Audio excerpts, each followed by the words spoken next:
Hi, Dreamers. This is Nick. And this is Andy, and we host The Concession Stand, a podcast from two dreamers who work in the TV and movie business right here in Los Angeles. And you're listening to California Dreaming, true crime tales from the Golden State on the Orbital Jigsaw Network. This episode of California Dreaming is brought to you by Blubrry.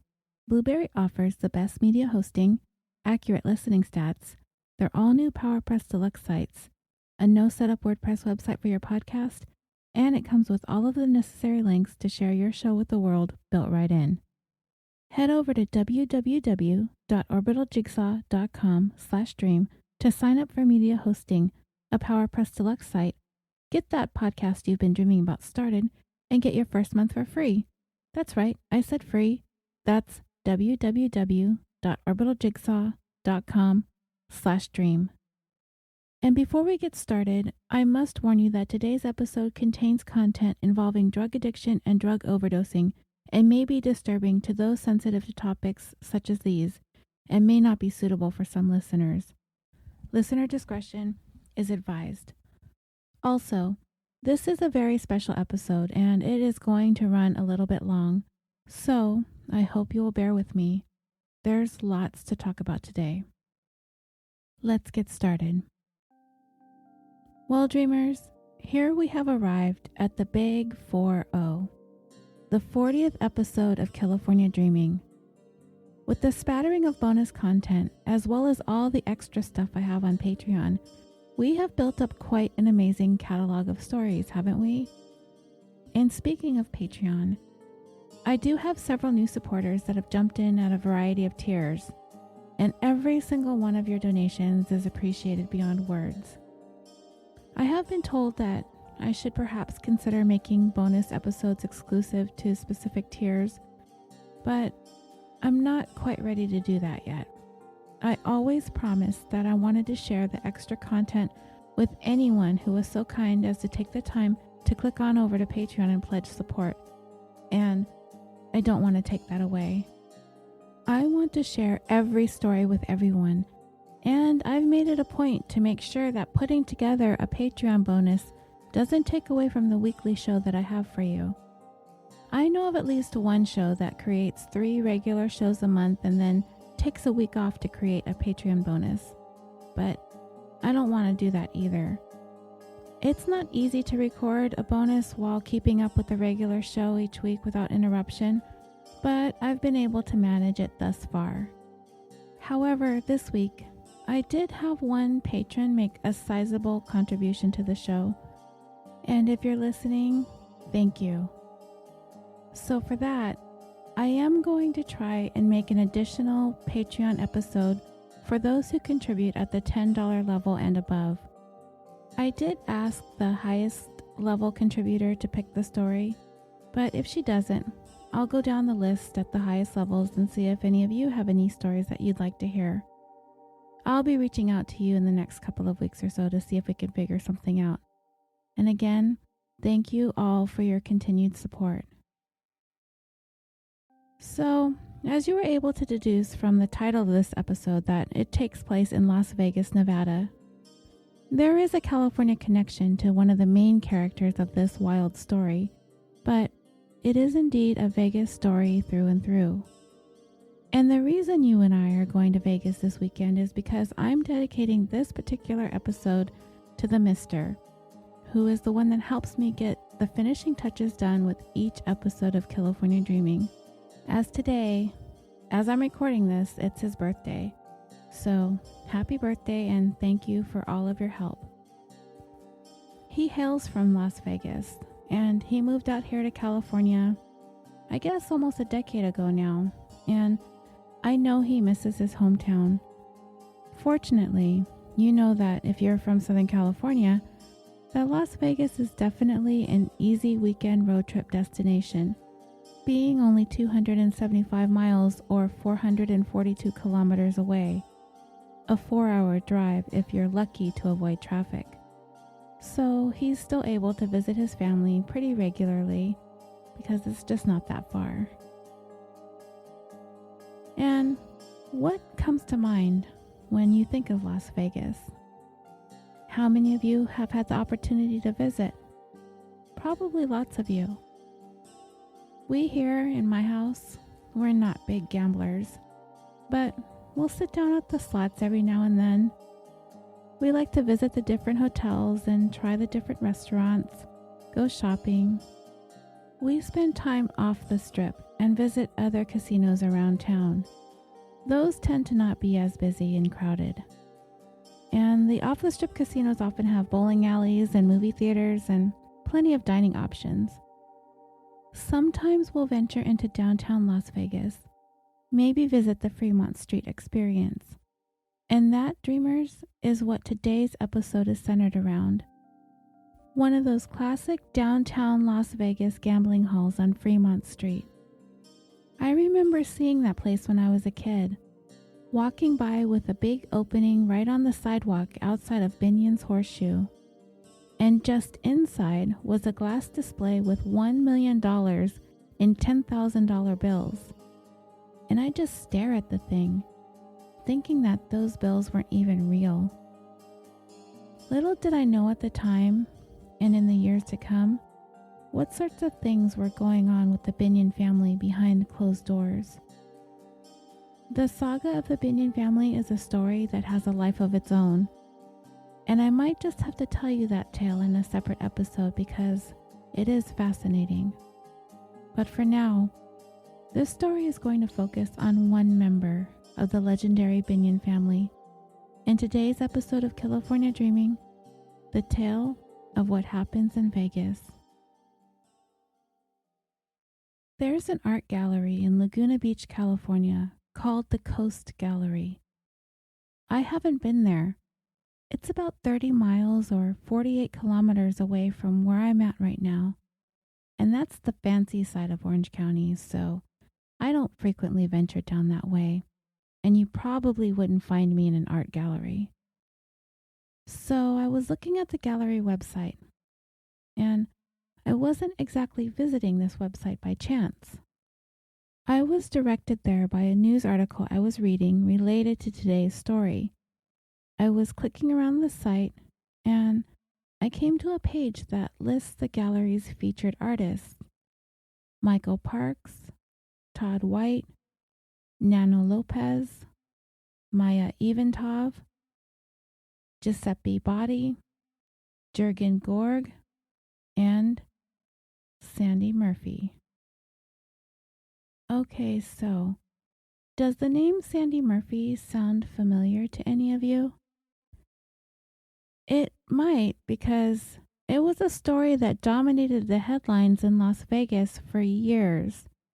And it was pretty big news here in Southern California as well. So I imagine it made headlines across the country at the time that all of this was unfolding. There have been some television programs that have told the story, and I think it's been made into a movie as well. I did search, and I wasn't able to find a podcast that discussed this case. However, just this week, the Eye for an Eye podcast told this very same story, just by coincidence. I haven't listened to their take on this story yet, but I very much intend to when I'm finished with this. So there might be some of you out there for whom the name Sandy Murphy doesn't quite ring a bell, or it's sounding vaguely familiar. But by the end of this story, you'll definitely know who she is. Sandy is not only a featured artist at the Coast Gallery, she is an owner. She, along with her husband, art dealer Kevin Pieropan, they live in a lavish home on Monarch Beach, and much of her time is spent in her beautiful gallery in Laguna, with works hanging on the walls selling for hundreds of thousands of dollars. And in her free time, she enjoys golfing and sailing. According to Sandy, she has a very happy life, and she is very much in love with her husband.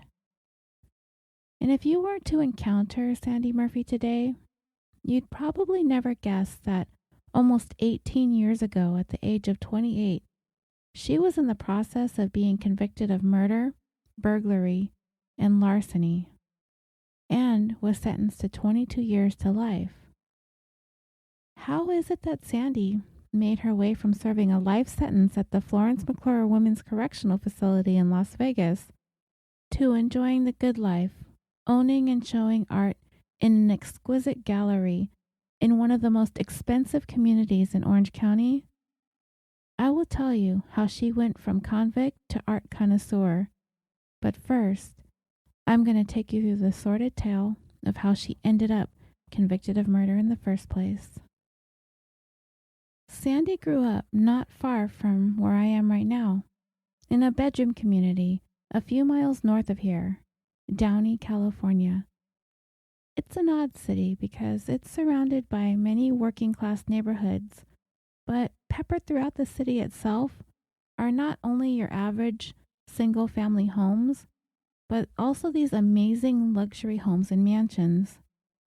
I took a quick look at Zillow.com, and currently, there are about 10 homes listed at over $1 million, with the most expensive one at the moment sitting at $1.8 million. But, like I said, you could live in Downey and have a small 2-bedroom apartment, and your kids could go to school with the kids who live in the 8-bedroom compound up the street. It's just that kind of town. But don't get the wrong idea about the place. It is a quaint community, and it is a place where you can have the biggest house on the block if you've got the means, but you certainly won't find any celebrities living there or anything like that. This is where Sandy grew up, but her upbringing was quite modest. However, there were signs that Sandy was one to seek out slightly more than what Downey had to offer.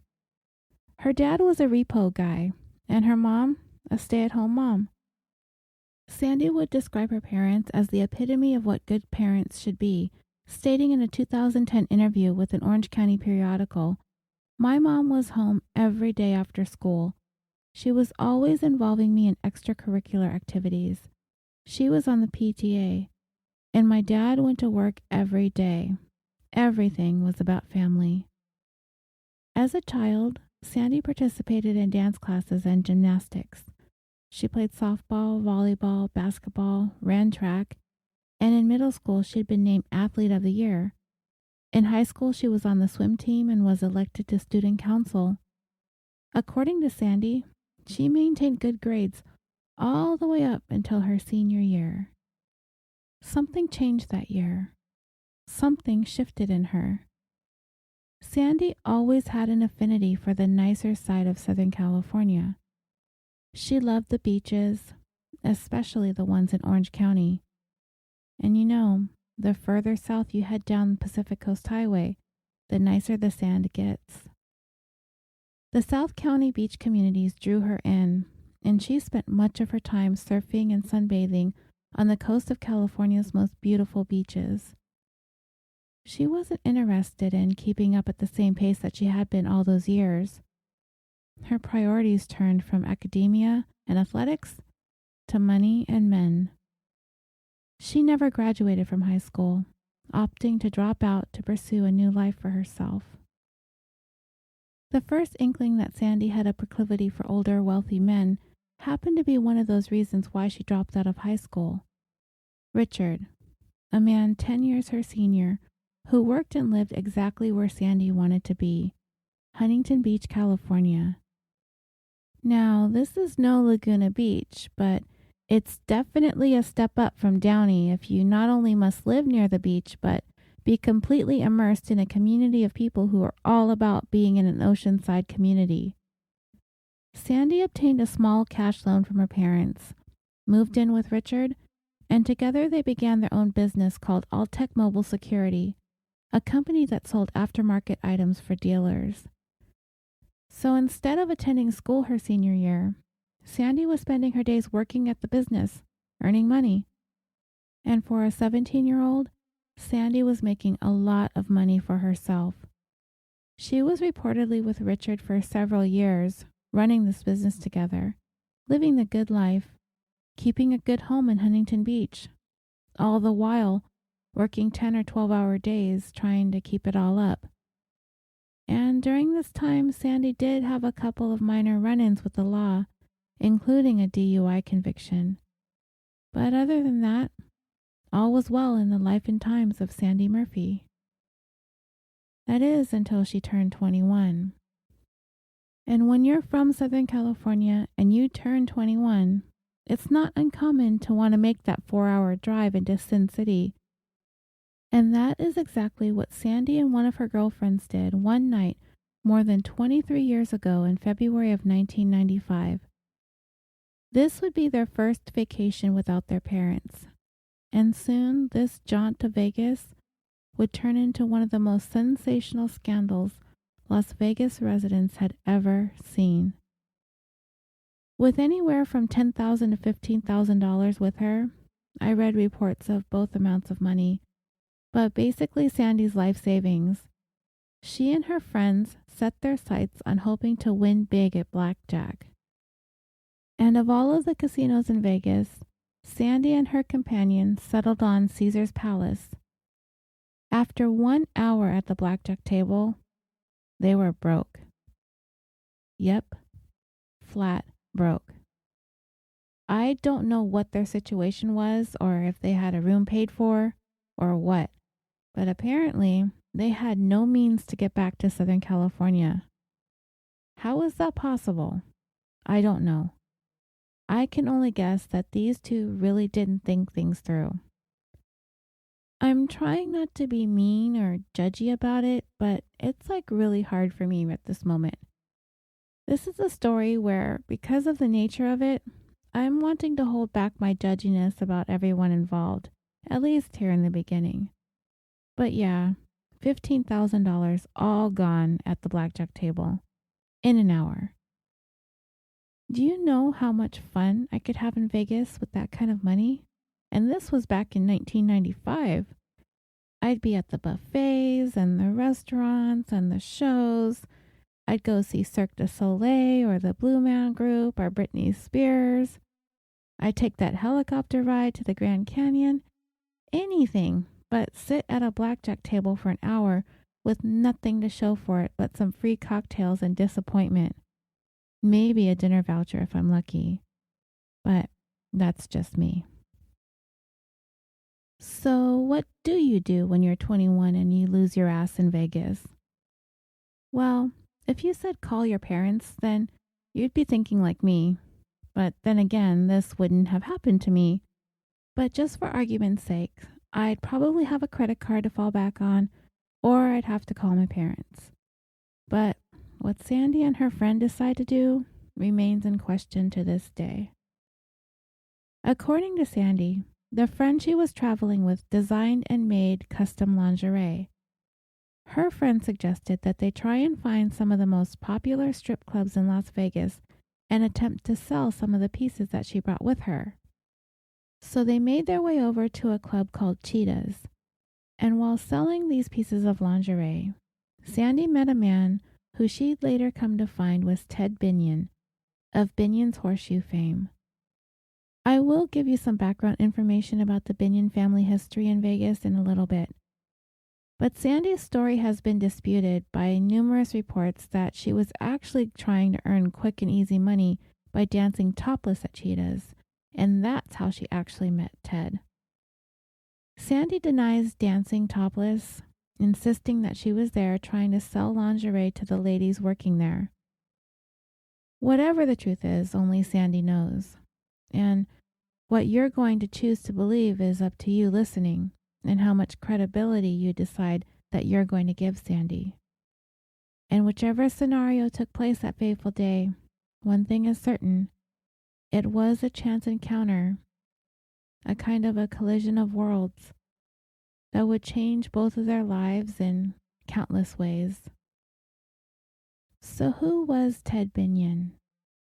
Well, to understand who he was, you would first need to understand who his father was, a man named Lester Ben Binion, but everyone knew him as Benny Binion. He was born in Pilot Grove, Texas on November 20th, 1904, to a family who was in the horse trading business. Benny took a liking to the family business and would often accompany his dad when he traveled for work. Because Benny had struggled with some health complications as a child, he did not attend school on a regular basis. And being in the great outdoors was very therapeutic for the young Benny Binion, as he grew stronger and healthier as he got older. He never did obtain any type of formal education at any point in his life. In his travels with his dad, he took up gambling, which was a common extracurricular activity amongst horse traders and those whom they did business with. And thus was born Benny's love of gambling and games of chance. If you are at all familiar with Las Vegas, then you've probably likely heard that from the 1920s through the early 1960s, the mafia controlled the casinos in Vegas. Now, I'm not all that familiar with the mafia. Admittedly, I've just not ever really been that incredibly fascinated with the topic. And so because of that, I am going to put together a short bonus about the history of the mafia in Las Vegas so we can all learn a little something together. I wanted to kind of talk about it in this episode, and it does tie into this story a little bit. I don't want to get too off topic, so we can talk about that separately. Well, Benny Binion was a casino mogul, but he was also a mob boss with a criminal history dating back to before he even reached the age of 20. According to the Encyclopedia of Organized Crime, his laundry list of criminal charges included theft, weapons charges, and 2 murder convictions. You see, Benny left Pilot Grove and the family business and headed for El Paso, Texas, where he began illicitly producing high-proof distilled spirits. In other words, he was moonshining, as this was the Prohibition era. Within a year, he had decided to expand his business, setting up his moonshining production in the city of Dallas, Texas. By the time he was 19, he had already racked up 2 convictions for his moonshining activities. However, this would not deter him.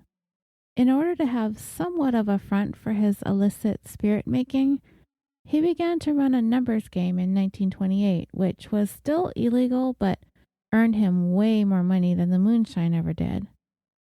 3 years later, Benny racked up his first murder conviction for shooting and killing Frank Bolding, an African-American rum runner, which is a person who illegally transports or smuggles alcohol in a way to either avoid taxes or prohibition.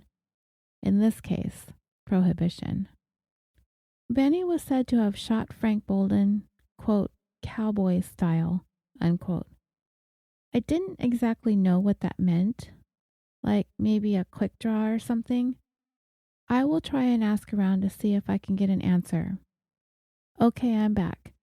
I went ahead and asked my outlaw aficionado, Justin, of course, and if you haven't listened to his recent episodes on Jesse James and Billy the Kid, and you're fascinated with that era in American history, he just did a good series on both of those guys on mysterious circumstances.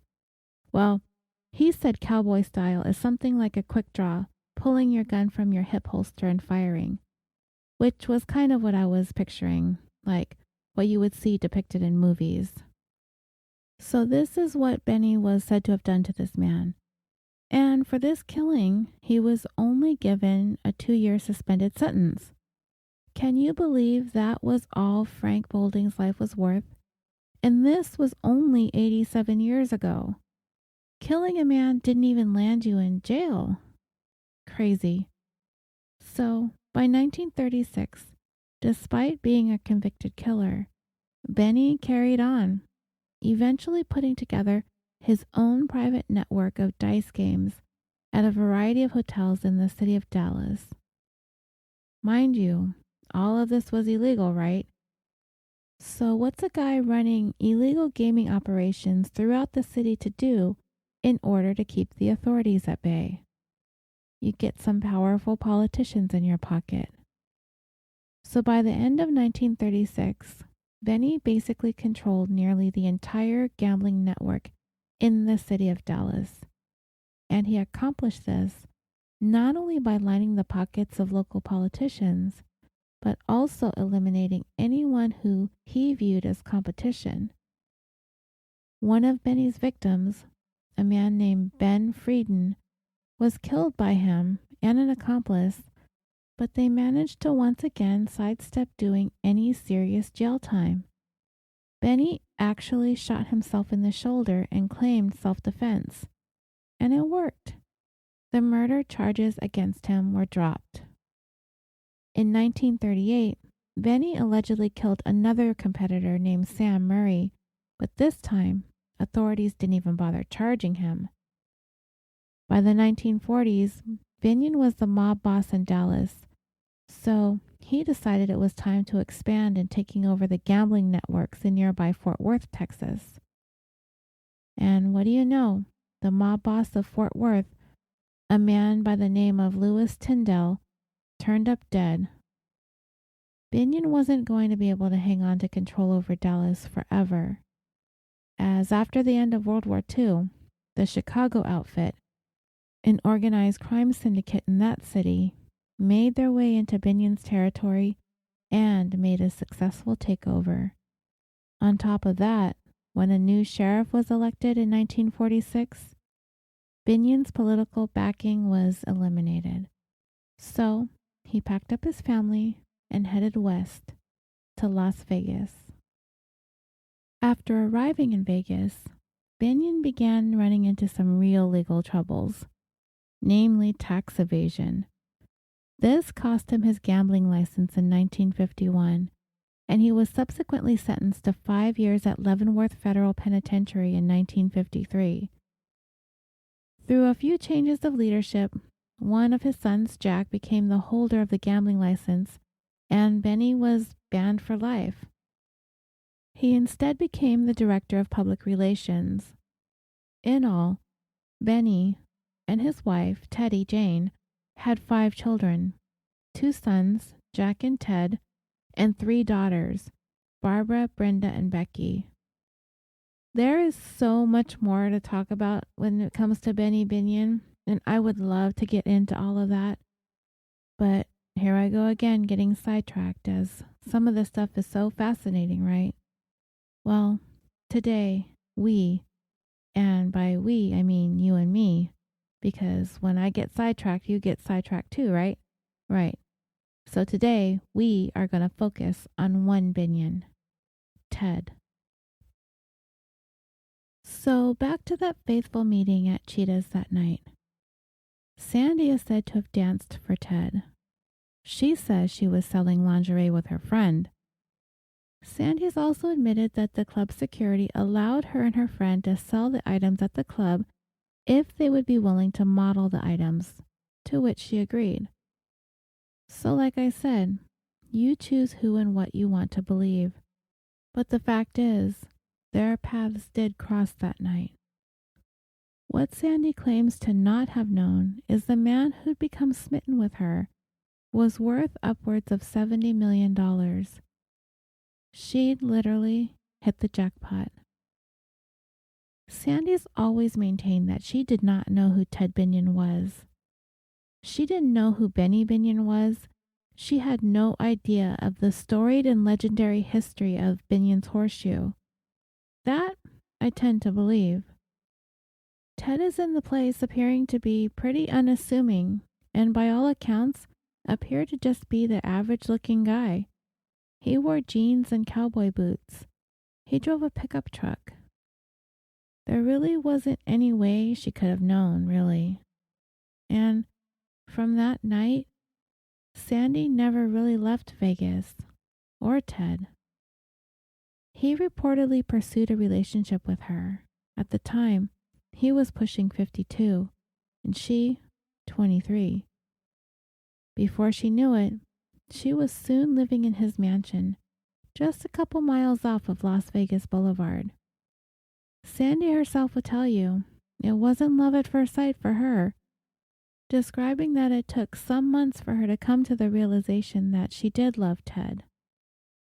I don't want to make any presumptions about their relationship or try to gauge Sandy's true feelings for Ted. They both had something that the other person wanted or desired, and everyone involved here has free will to stay in it or walk away. And neither Ted nor Sandy were perfect by any stretch of the imagination. Ted was rich, and she was beautiful. Transactions like these, they take place every single day. It's all up to the individual person to decide how much of their contentment within themselves that they are willing to sacrifice in order to have what the person has to offer them. Oh, and by the way, Ted was still married with a child, and his budding relationship with Sandy caused his wife to pack up and leave back to Texas with his daughter in tow. I've told you what Sandy had going on in her background, and there wasn't all that much that would have raised any red flags. Maybe some questionable life choices, short-sightedness, poor judgment. But you know, what early 20-something hasn't been guilty of any of these things at least once, right? But Ted, he had a much more complicated and complex background. More specifically, he had some demons that dogged him for much of his adult life.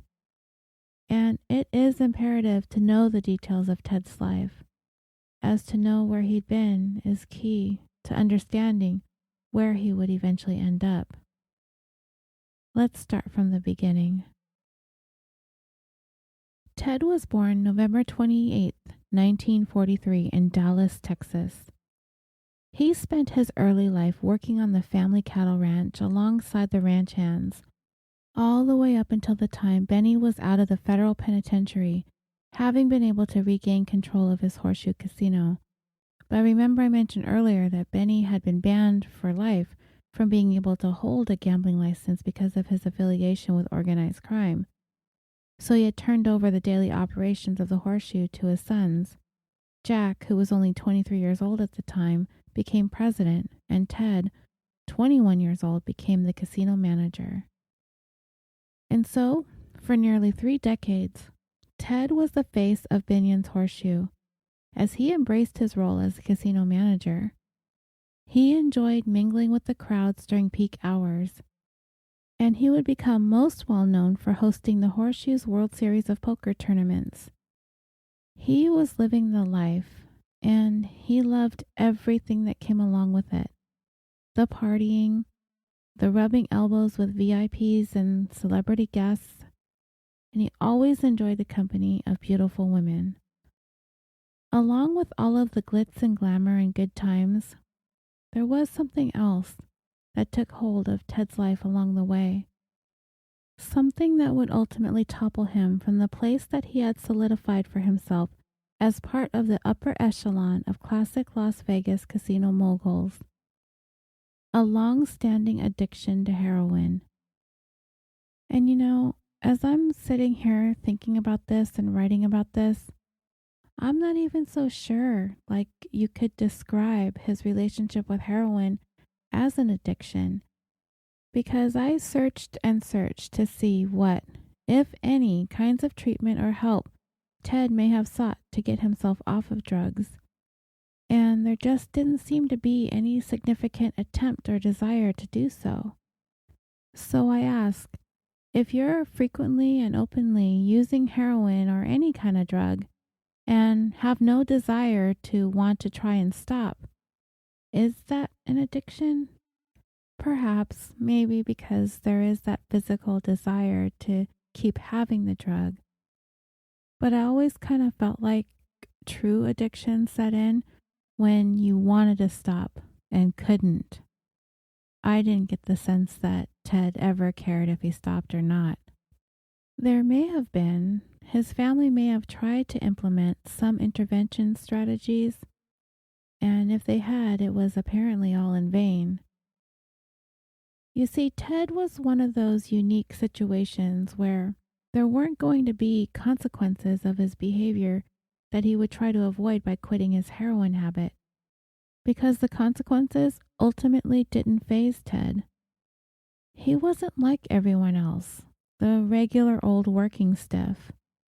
When the average person succumbs to addiction, it becomes challenging to keep all other aspects of their lives intact. The repercussions of ongoing drug use begin to bleed into those other aspects. And as time goes on, the person using keeps feeding their addiction, things usually just get worse. And oftentimes, the addict doesn't even really see it because the deterioration can be gradual. As I always like to remind you, I am by no means an expert on the topic. I'm not a drug counselor, I'm not a psychologist, and I've never been addicted to any kind of drugs. But I was in a relationship with and lived with a drug addict for 8 years. And maybe I would be someone you might call an enabler or a codependent. I don't even know if I understood what all of that meant when I was living this. But I can say that this is just from my personal experience, is that all I could remember is wanting for him to stop using drugs, and it never worked. And then what I started to do was I was doing anything and everything that I could think of to arrange our world to fit him instead of him trying to fit into the world. It was like everything around him was wrong, and somehow I needed to figure out how to make it right so maybe he eventually wouldn't feel the need to get loaded every night. Obviously, that's a futile task. And every time I made a step in the right direction, he would slowly slide backwards in the wrong direction. When he needed a car, we got him a car, but then it got repossessed.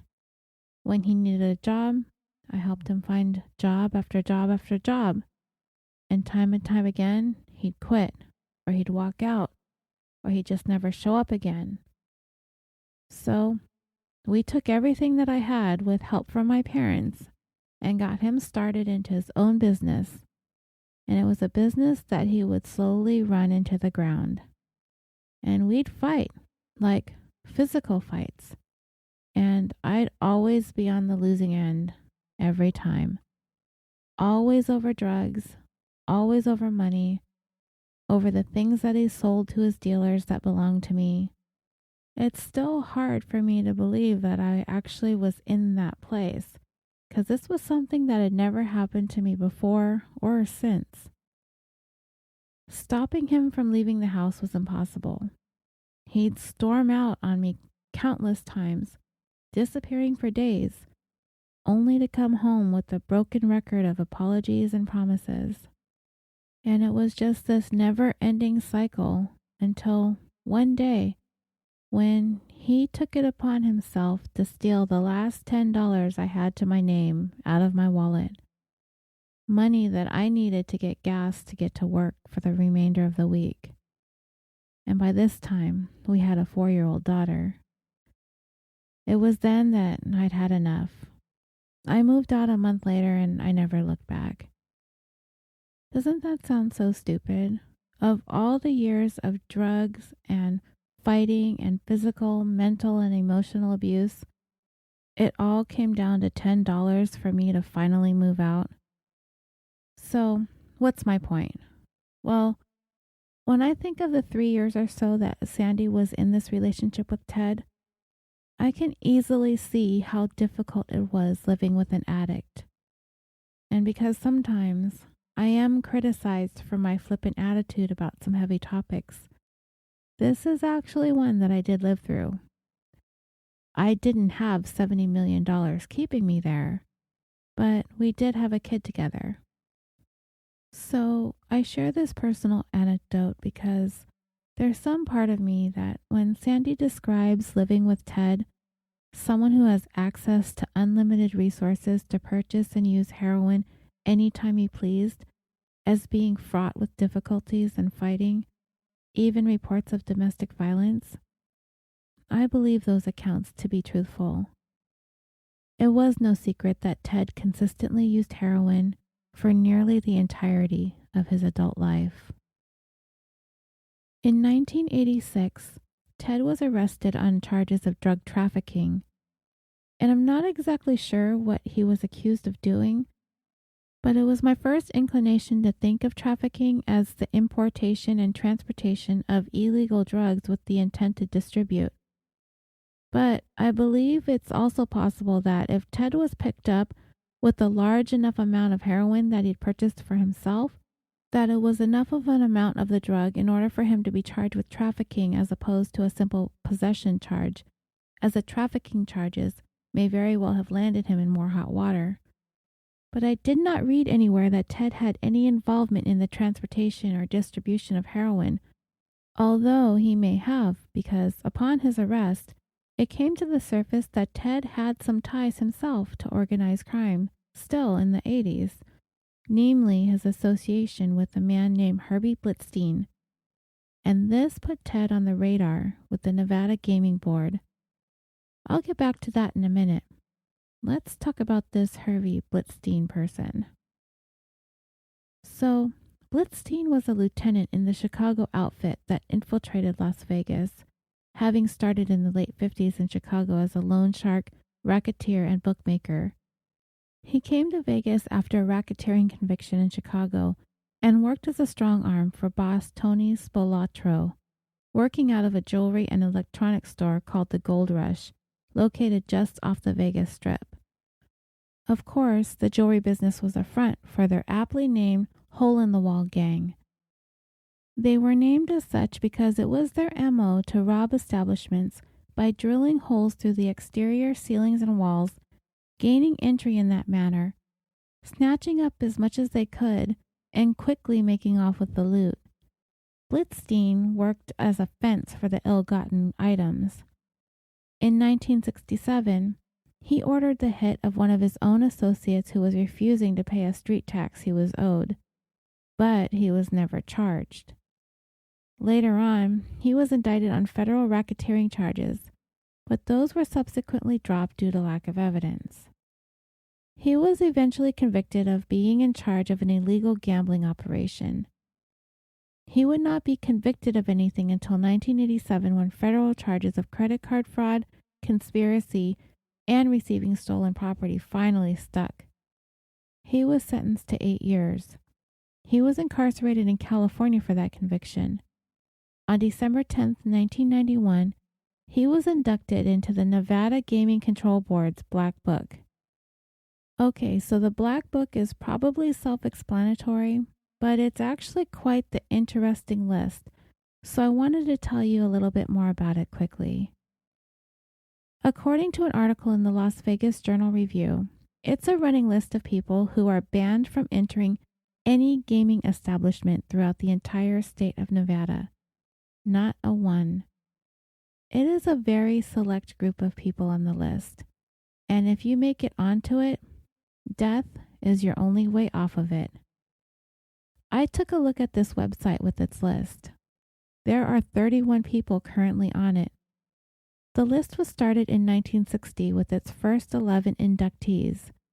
Most of them were listed there because of their ties to the mob. Of those first 11, the last one died in 2012 and remained on the list for those 52 years. People don't get added very often, as the mob activity has dropped off since its inception. There has only ever been one woman placed on this list, and she is still on it since 1986 along with her husband, who together were gambling cheats. The most recent person was added in 2014 for various cheating schemes as well.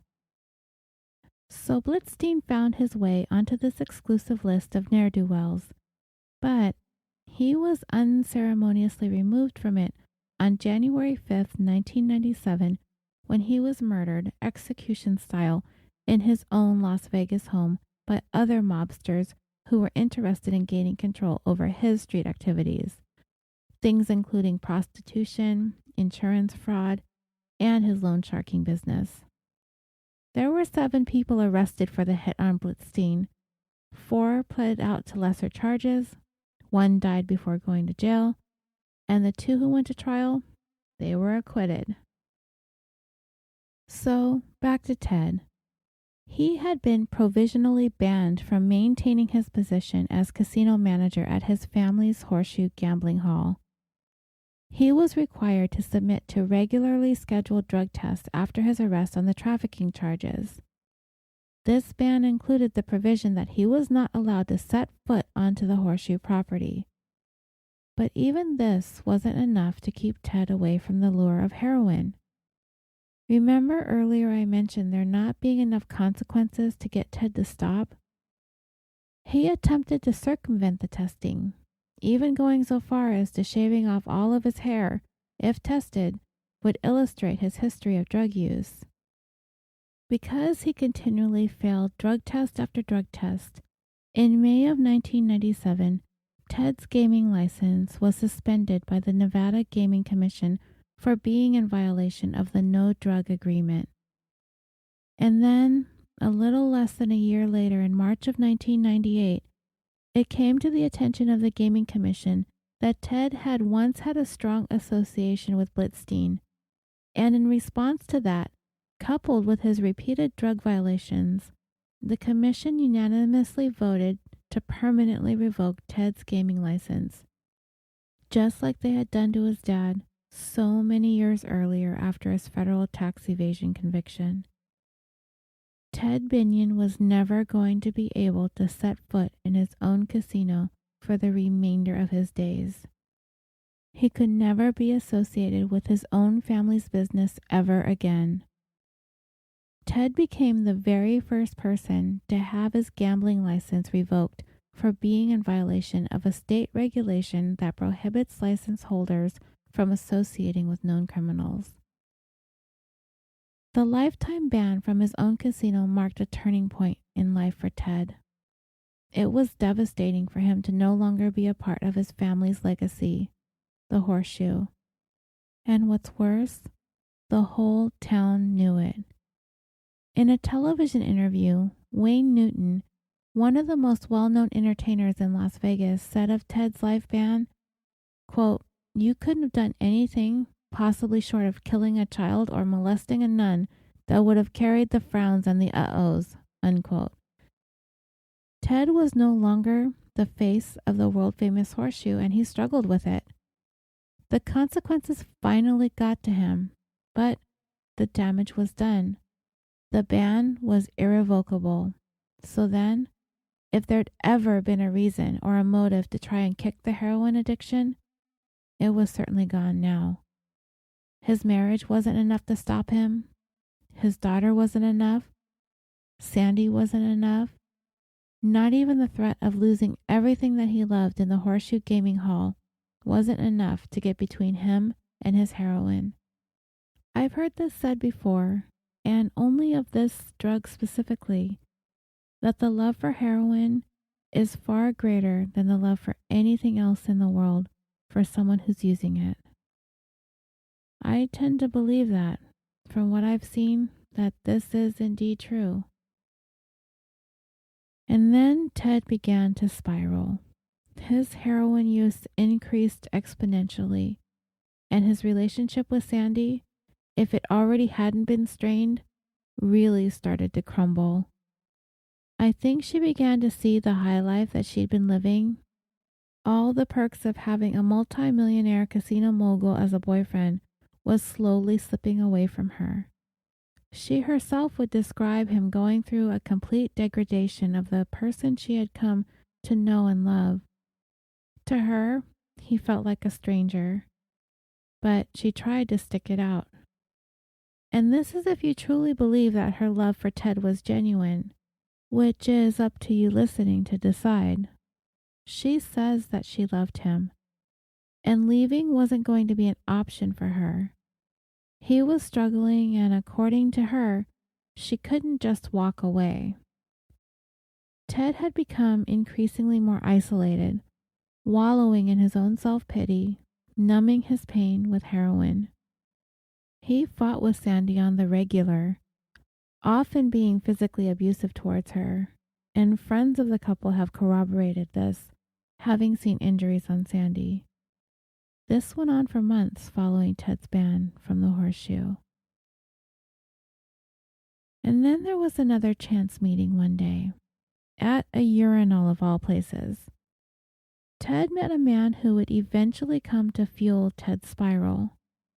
A man named Rick Tabish.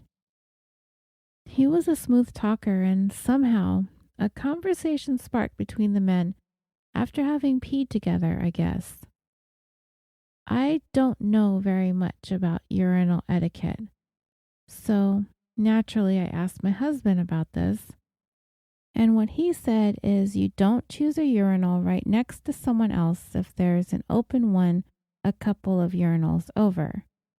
And you don't talk and you don't spark up conversation. You don't make eye contact, and you're just supposed to look straight ahead at the wall or perhaps up at the ceiling. Even look down, but never to your right or to your left. And apparently talking on the phone while using a urinal is annoying. See? So there. Don't ever accuse me of not doing my research, you guys. So these are the circumstances under which Ted met Rick Tabish, and they have me wondering how all of this actually went down. The story is that they met at a urinal. I don't know at which point, like after the flush or during the hand washing, but I got to wondering if Rick somehow knew who Ted was, homed in on him, knowing that there was a possibility of getting in with this rich guy. And this is just my speculation. If there was indeed an egregious violation of urinal etiquette in order for Tabish to spark up a conversation with Ted, knowing that he was loaded. However, that's how the story goes. The two men met at a urinal and became fast friends. They both had a connection to the state of Montana. Tabish was raised there, and Ted spent many a summer there at the family horse ranch. And before long, Tabish was on Ted's payroll, as a sort of a contractor, I guess. But what Ted hadn't realized was Tabish was a convicted felon with a record that included charges of theft. I'm not certain if that would have made a difference to Ted or not if he had known. It wasn't like he hadn't had a history of schmoozing with shady characters in the past himself. From what I could see, Tabish was small time compared to some of the connected individuals Ted used to run with. And there was one specific job that Ted commissioned Tabish to design and complete for him. Ted wanted a vault. And this would not just be any old vault.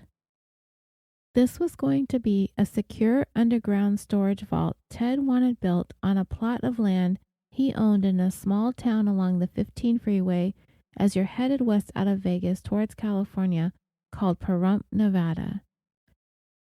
It was essentially an empty lot nestled between a fast food restaurant and a casino.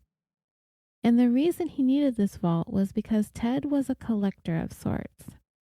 And one of his collections was a treasure trove of silver, literally like a treasure. Tons of silver bars and rare coins that he had amassed and kept secured inside the Horseshoe Casino. And exactly how much silver are we talking here? Estimates as to the value of Ted's silver collection range anywhere from $7 million to $14 million. That's a heck of a lot of silver. Since he was banned from the premises for life, he wanted to collect his silver from the casino and hide it away someplace safe, secure, and secret.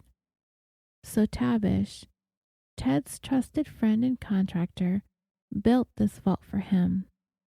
And when it was complete, Ted had his entire silver collection locked away underground. And it's been reported that the only two individuals who knew the combination to the vault were Ted and Rick Tabish. Ted's family immediately became worried for his personal safety after he retrieved his silver from the confines of the Horseshoe Casino. They felt as though having that immense collection of silver in his possession would be just the same as putting a bullseye on himself, that if the wrong person catches wind that Ted, who is likely to have been caught off guard because of his battles with heroin addiction, that person would not have a problem taking him out to get to his silver. What's more is the family didn't trust Sandy Murphy, not one bit. They pegged her as a gold digger from day one, And that perception of her never changed no matter how long she was with Ted. They didn't know her. They didn't know what she was capable of. And the family knew even less about this Rick Tabish person who had since wiggled his way into Ted's very, very small circle of associates he had since his ban from the Horseshoe. But Ted trusted Tabish, trusted him so much that he had him build that vault. He had that combination, and he made no attempt to hide the fact that he was storing millions of dollars worth of silver in the thing. And he trusted Sandy as well, so much so, as a matter of fact, that he even amended his last will and testament to include her in it, so she would be taken care of if anything were to happen to him.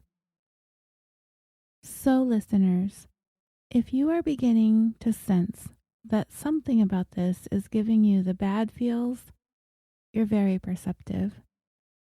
Ted, heroin, Sandy, Tabish, and millions of dollars.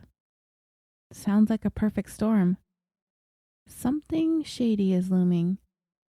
And boy, would it ever explode into one of the most sensationalized stories to ever come out of Sin City. On September 17th, 1998, the Las Vegas 911 dispatch center received a call from the home of Ted Binion. In the audio call, you can hear an hysterical Sandy Murphy crying into the phone that her husband has stopped breathing.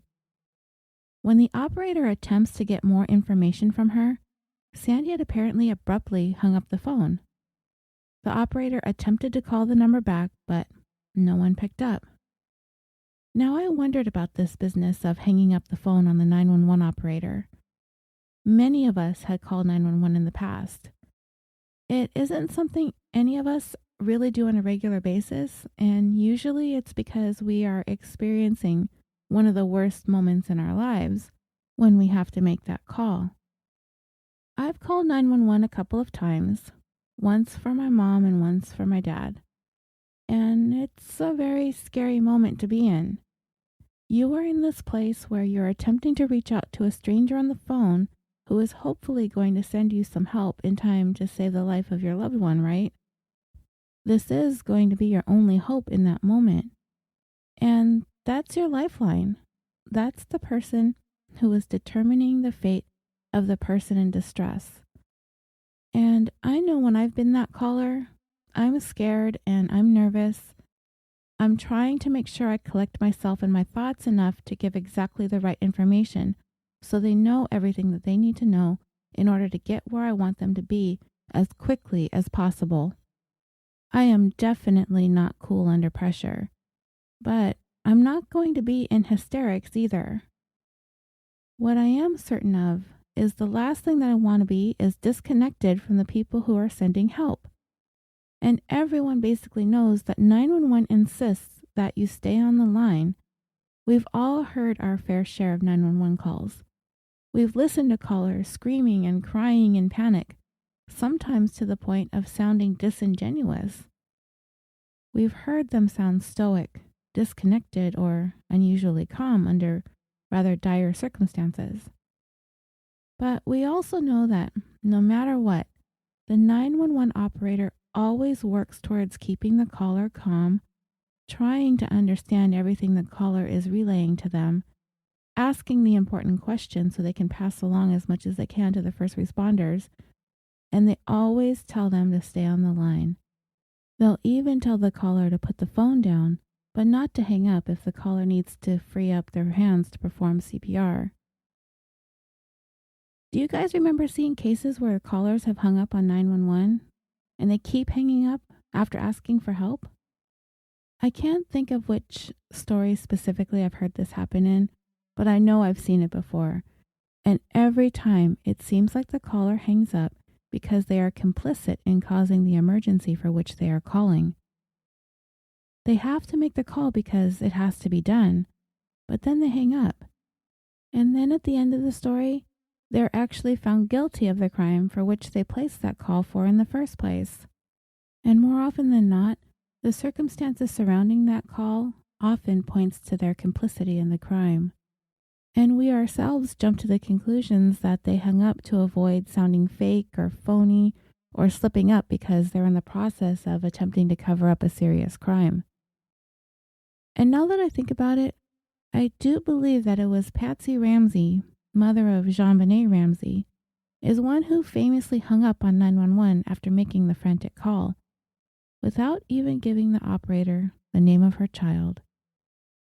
So this is the first thing that comes to my mind when I hear that Sandy Murphy hung up on the 911 operator after she relayed the message that her husband isn't breathing. And when the operator tried to call back, Sandy never picked up that phone again.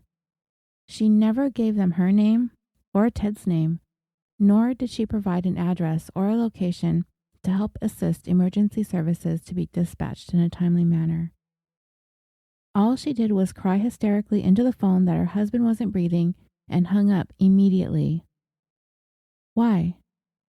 This fact bothers me, and I don't always like to harp on seemingly inconsequential things, but Sandy's actions go against what the average person knows and understands what to do in the case of an emergency. Stay on the line. Stay calm. Answer questions. Provide information. There hasn't been an explanation of the hang-up, so it's left up to speculation. They were able to trace the call to the home of Ted Binion. To me, this hanging up, it points the finger of suspicion towards Sandy. I feel like she hung up because she was attempting to avoid suspicion by distancing herself as much as possible from what was going on right in front of her. According to Sandy, when she arrived home that afternoon, a little after 3:30, she came into the house to find Ted lying on some kind of small mattress on the floor of the living room of his home. Do you find that to be strange? I sure do. Why would Ted be found lying dead on a random mattress on the floor in his living room? Why was there a small mattress in the living room to begin with? What was it normally used for? Is that where he sat and used drugs? Was it something that his dogs used to sleep on? I have no idea. I could not find any information as to how or why that mattress was there and why he was found lying dead on it. And Ted was cold to the touch, and it was later estimated that Ted had died sometime between 5:30 a.m. and 10 a.m. that morning of the 17th. Sandy would say that she rolled him over and noticed that he wasn't breathing. So he was on his side on this mattress, or was he face down? Did he just suddenly not feel well and decide to take a random nap on the random mattress and just died? There was said to have been drug paraphernalia surrounding him in the mattress. I will talk a little bit more about Ted's drug use and methods of drug use in a little bit. I first want to pick apart the day before and the day that Ted died. So let's go through the timeline of that day leading up to the 911 call and the events that followed. And because the story is going to be quite involved, and it did go through not one trials but two, I am going to weave elements of the trials throughout this narrative so we don't have to skip around too much, because a great deal of evidence came about during the trials and following the trials. One of the first pieces of strong circumstantial evidence that would have come into play later on as the story unfolded was the accounts of the day prior to Ted's death and the day of, as told by Ted's longtime gardener and longtime housekeeper. The gardener reported that he arrived at Ted's house to do the yard work at approximately 9 a.m. that morning. He saw Ted's pickup truck parked in the driveway, and he noticed Sandy's black Mercedes parked in the carport. This struck the gardener as unusual because Sandy always parked in the driveway on the west side of the home. But on this particular morning, he noted that she parked in the carport on the east side of the home, much further away than she normally did. Now, I don't know if this is of any significance really, where Sandy parked her car. We do know what was going on inside the home, that Ted was dead or almost dead at that time of the morning. And according to the gardener, both Sandy and Ted were home, a conclusion arrived at due to the fact that both cars were there. So, either one of two things were happening inside. Either Ted was in the process of dying by his own hand, or Sandy was in the process of somehow hastening Ted's death, an accusation I will discuss in more detail when I get to Ted's cause of death. The gardener also said that there was one other anomaly that he noticed that morning. Something he claims to have never seen in the 10 years that he'd been mowing Ted's lawn. The curtains in a large window that looked in upon the living room area of the home were drawn. According to the gardener, the curtains were always open, and it just so happens on this morning, the morning that Ted died, that those very curtains were drawn shut. He viewed this as suspicious. I might be inclined to as well. If those curtains are always open, and suddenly they're inexplicably closed, this must mean something untoward might be taking place behind those curtains. But what is it? Is it Ted sitting on a mattress in his living room getting high on heroin and Xanax, and he drew the curtains to hide his binge? Or is there something more that may have been taking place out of view from beyond those curtains? It's interesting to note, but circumstantial nonetheless, and pretty soon I'm going to give you some facts that's going to call into question just about everybody's testimony. The gardener also made mention of Ted's 2 dogs, noting that their behavior did not appear normal.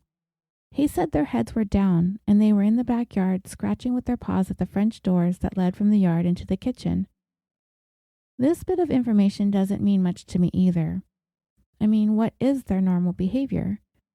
He didn't offer up any information about why it appeared to him that the dogs seemed out of sorts.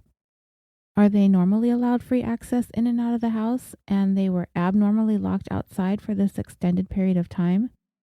If the gardener is supposed to mow the lawn, I would think that they would normally be kept inside so they wouldn't get out of the yard with the gardener going back and forth from the front to the back working. So I find that aspects of the dogs being in the yard to be unusual, but the gardener didn't say that. However, it would later be speculated that perhaps Sandy wasn't expecting the gardener to show up that day, and she had put the dogs out in the yard for her own reasons. There are many more things besides the dogs scratching at the door with their heads down that could have been observed. If the gardener is attempting to insinuate that the dogs are showing distress because something tragic has happened to their master, he isn't making a strong case for that. They could have done something inside and misbehaved or had a potty accident in the house and been banished to the yard as punishment for all we know. He would go on to indicate that he did become suspicious that something was amiss when the housekeeper failed to show up for work at her usual time of 10 a.m. I'll talk more about her in a minute. He said that he began checking the outside doors to see if they were secure and intact, and he also peered inside the house from several different windows to see if he could determine what, if anything, was going on inside the home. It did stand out to him right away that Ted and Sandy's bedroom was in immaculate condition, as if they had already been tidied up by the housekeeper, yet she hadn't arrived for work that day. The beds were still made, and the carpets still looked as if they had just been vacuumed. The bedroom was in pristine condition, and it was unlike the home to be in this condition in the absence of the housekeeper. In other words, it would be out of character for either Sandy or Ted to take it upon themselves to care for any of these mundane tasks on their own. That's why they have the housekeeper. Okay, so what, if anything, does this mean? Well, it could mean a couple of things. That perhaps Sandy and or Ted themselves fixed up the bedroom when they awoke that morning. Well, as for Ted, no, because we know that he is already, by this time, already dead. And Sandy? Does she strike us, knowing what we know about her thus far, as the immaculate homemaker that would have sprung out of bed bright and early and hospital-cornered this bed to perfection and vacuumed up while she was at it? I'm not quite sure she strikes me as that type, but you never know. And besides, let's not forget that Ted is already dead or near death by the time this is all happening that morning. So, to me, it seems that the likeliest of scenarios is the bedroom had not been slept in since the housekeeper was last there. And if that's the case, then Where exactly were Ted and Sandy the night before, if not asleep in their own bedroom?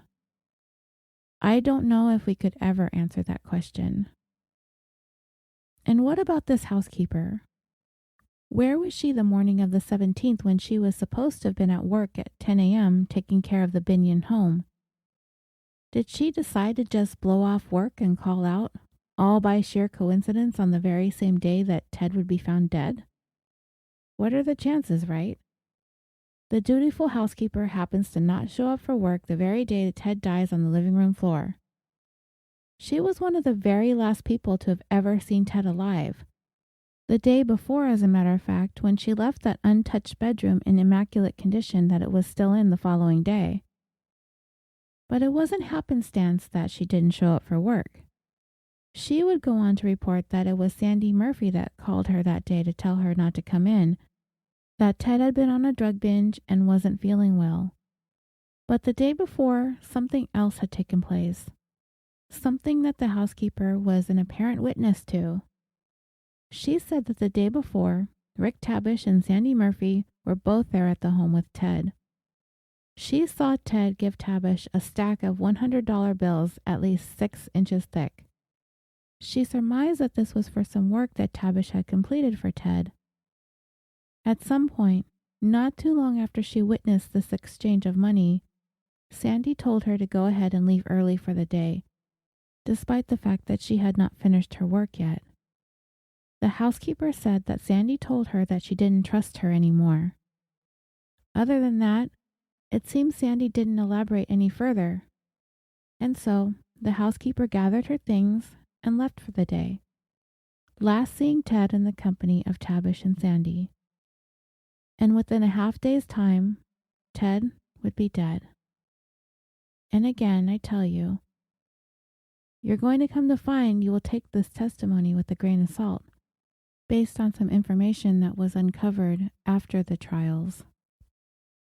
If what the housekeeper is reporting is true, I do find it suspect that Sandy sent the housekeeper away the day before Ted died and then proceeded to call her the next day and tell her to not bother coming in. Smells a little bit like premeditation, doesn't it? It very well could be. It also could be that there were some business transactions going on between the three, and she just really wasn't comfortable with the housekeeper being around with that kind of money being exchanged.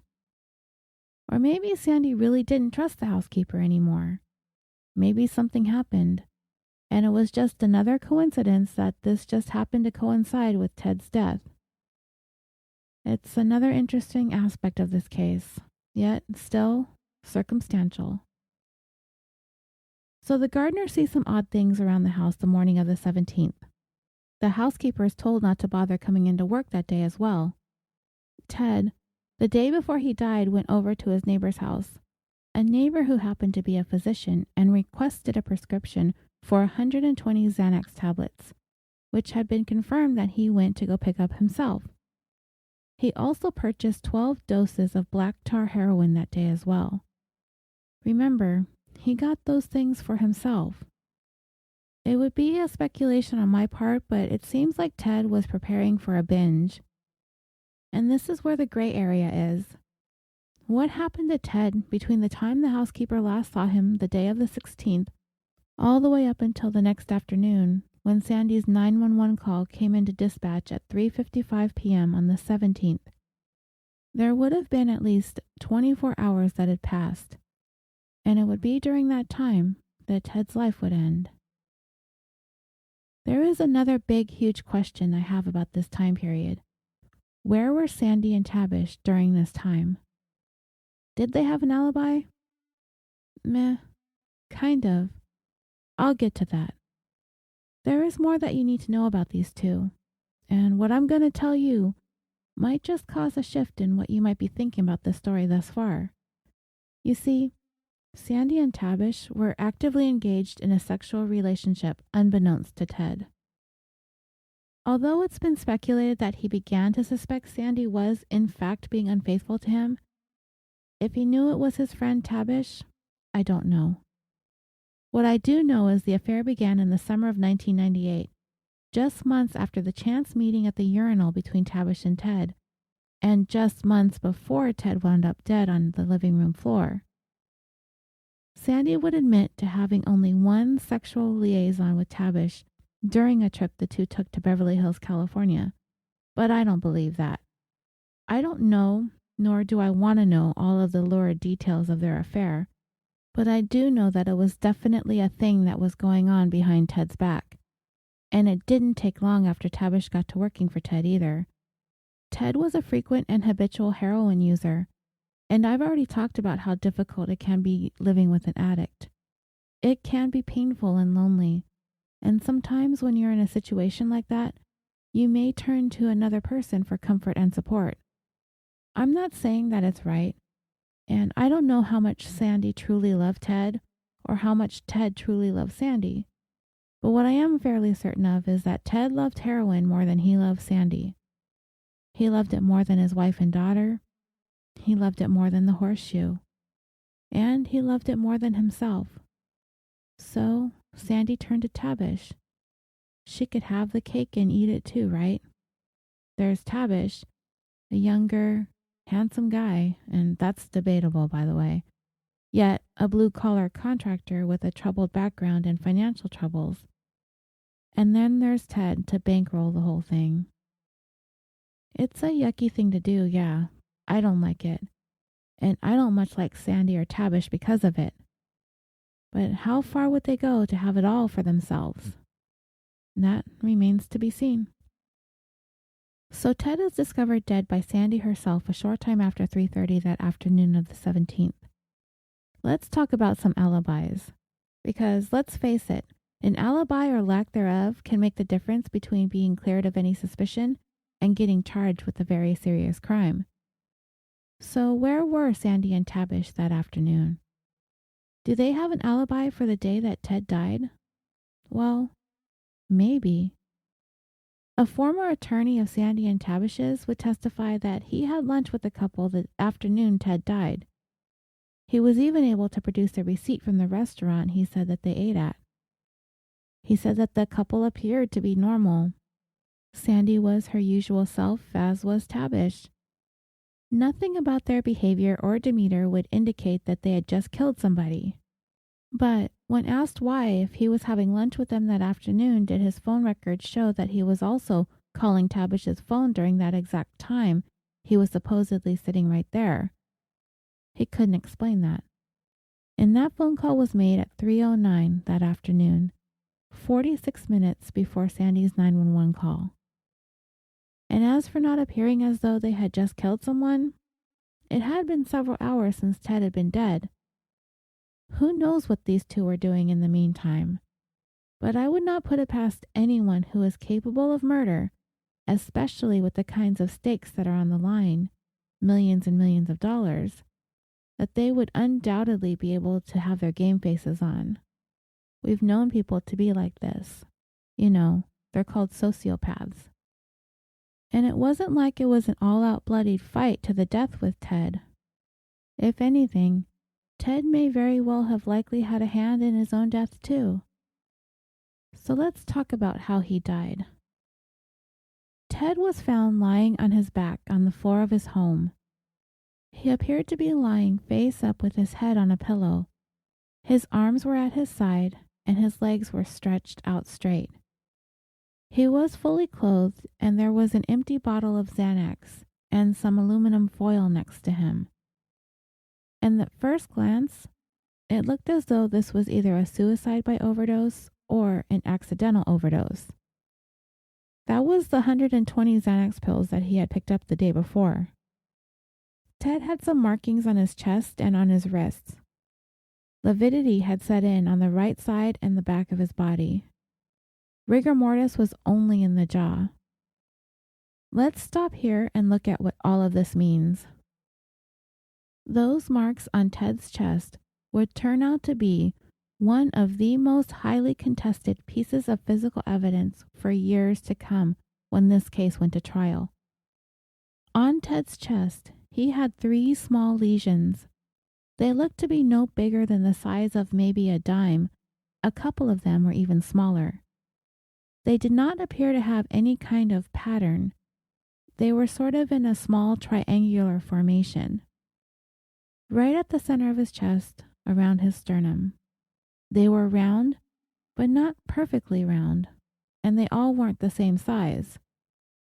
They kind of reminded me of what might be left on your skin after you've had a blister, and the top layer of skin peels away, and you have this small, red, round, raw, open spot where the blister had once been.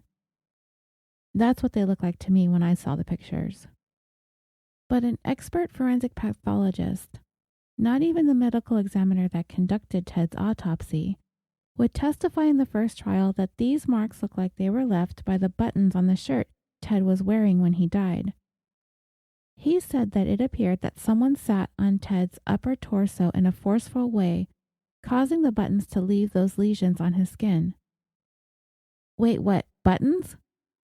When I saw this bit of testimony from the medical expert, I was scratching my head. And just wait, it gets better. He said that it's his belief that Ted died of burking. What is burking? I hadn't heard of this before this case, so I'll explain.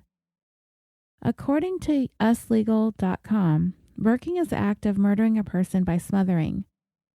It's a very old term for a very old method, and it's meant to be used in order to kill the person but leave them in relatively good condition with minimal injuries to the body.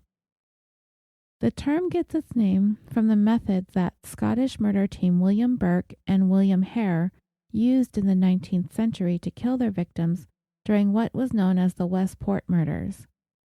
Their goal was to sell bodies for medical research, and the best way that they realized they could do this was seeking out individuals who were intoxicated and suffocating them, as they were unable to put up much of a fight due to their intoxication.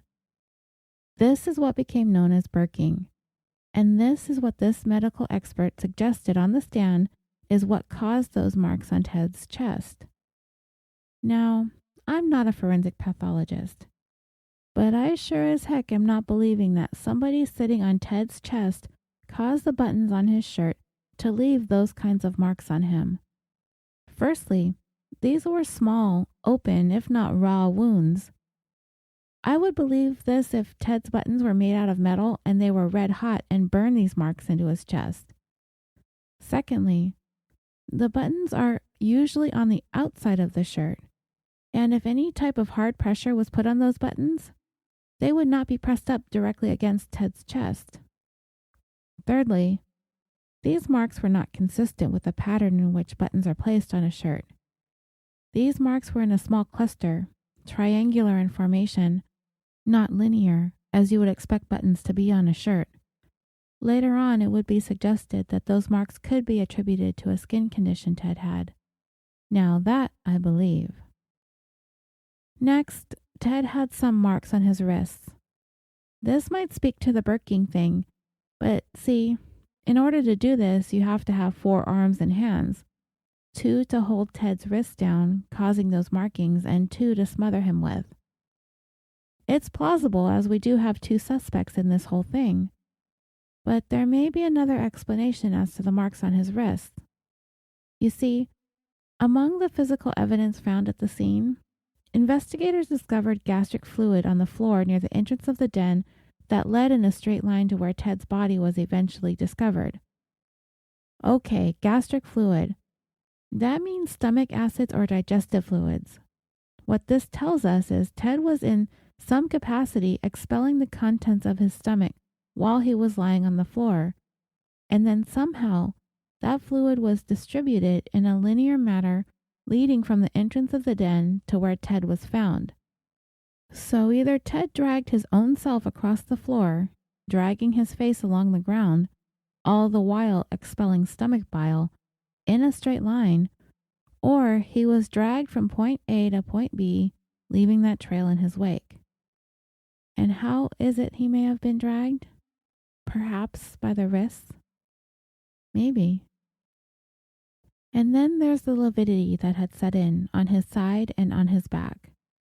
So this means Ted had been at some point laying dead on his side for some time, but he was moved in place onto his back before lividity was fixed.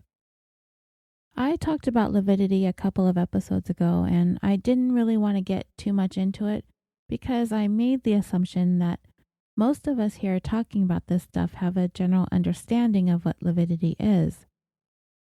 But because in this particular story, I'm not going to limit myself to a time constraint, I am going to stop and explain all of the aspects of this case to you guys listening.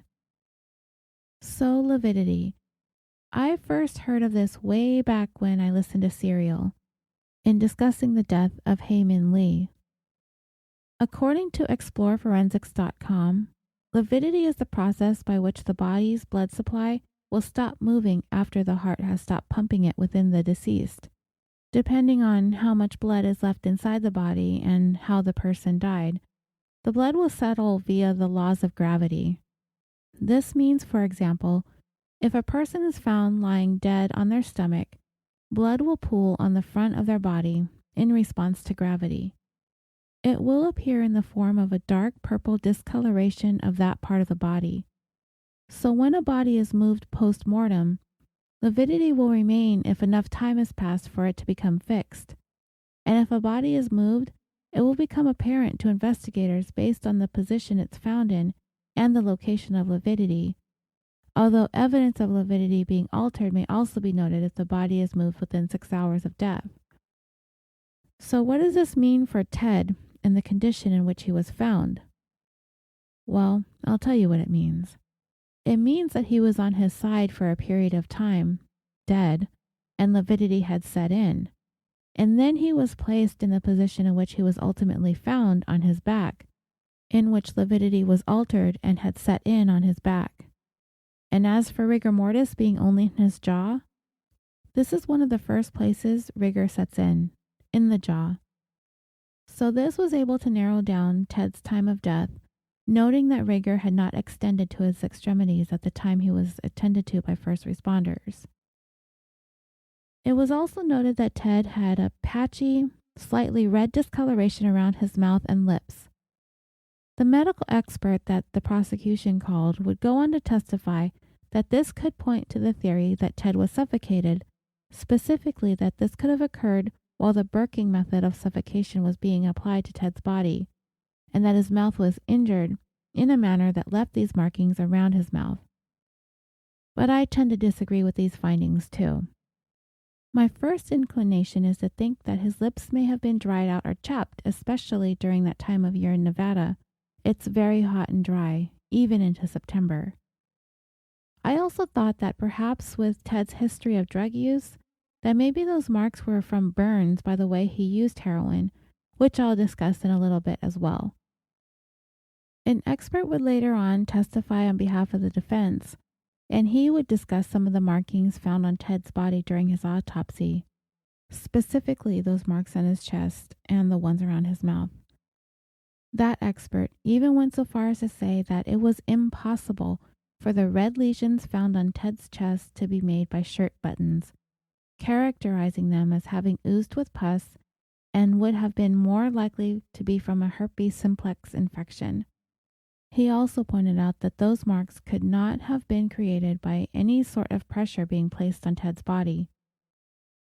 The expert even presented to the court a textbook with photos of a herpes outbreak in a patient's skin and on their mouth. Both markings in the textbook, when projected side by side with Ted's lesions and markings, appeared to be remarkably similar. He also said that it could have been a form of skin cancer, and the red marks around Ted's mouth could have been as simple as a razor burn. But he did not think the markings were consistent with someone holding Ted down and suffocating him, and that his most educated guess would be that it was herpes. Unfortunately, because there were no suspicions of foul play at the time Ted was autopsied, samples of those lesions were not taken for biopsy testing, and the shirt he was wearing was not forensically tested for DNA. And by the time the second trial rolled around, the shirt was nowhere to be found. However, there were people who testified on behalf of the prosecution who claimed to have seen Ted a day or two before he died, and they said that they did not notice any kind of redness on Ted or on his face. But if you ask me, Would they really have been looking for anything out of the ordinary on Ted when they saw him? I mean, why would they be noticing? Besides, their testimony is going to come under question as well, and I will eventually get to that. Let's talk about Ted's drug use for a minute. After he lost his gaming license, Ted increased his drug consumption.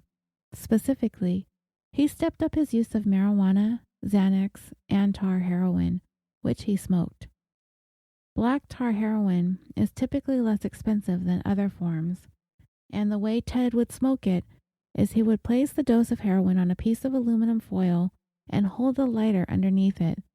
The smoke would begin to rise from the dose, and he would inhale the smoke, a method which has the nickname of chasing the dragon. This is reportedly the way that Ted would ingest the drug.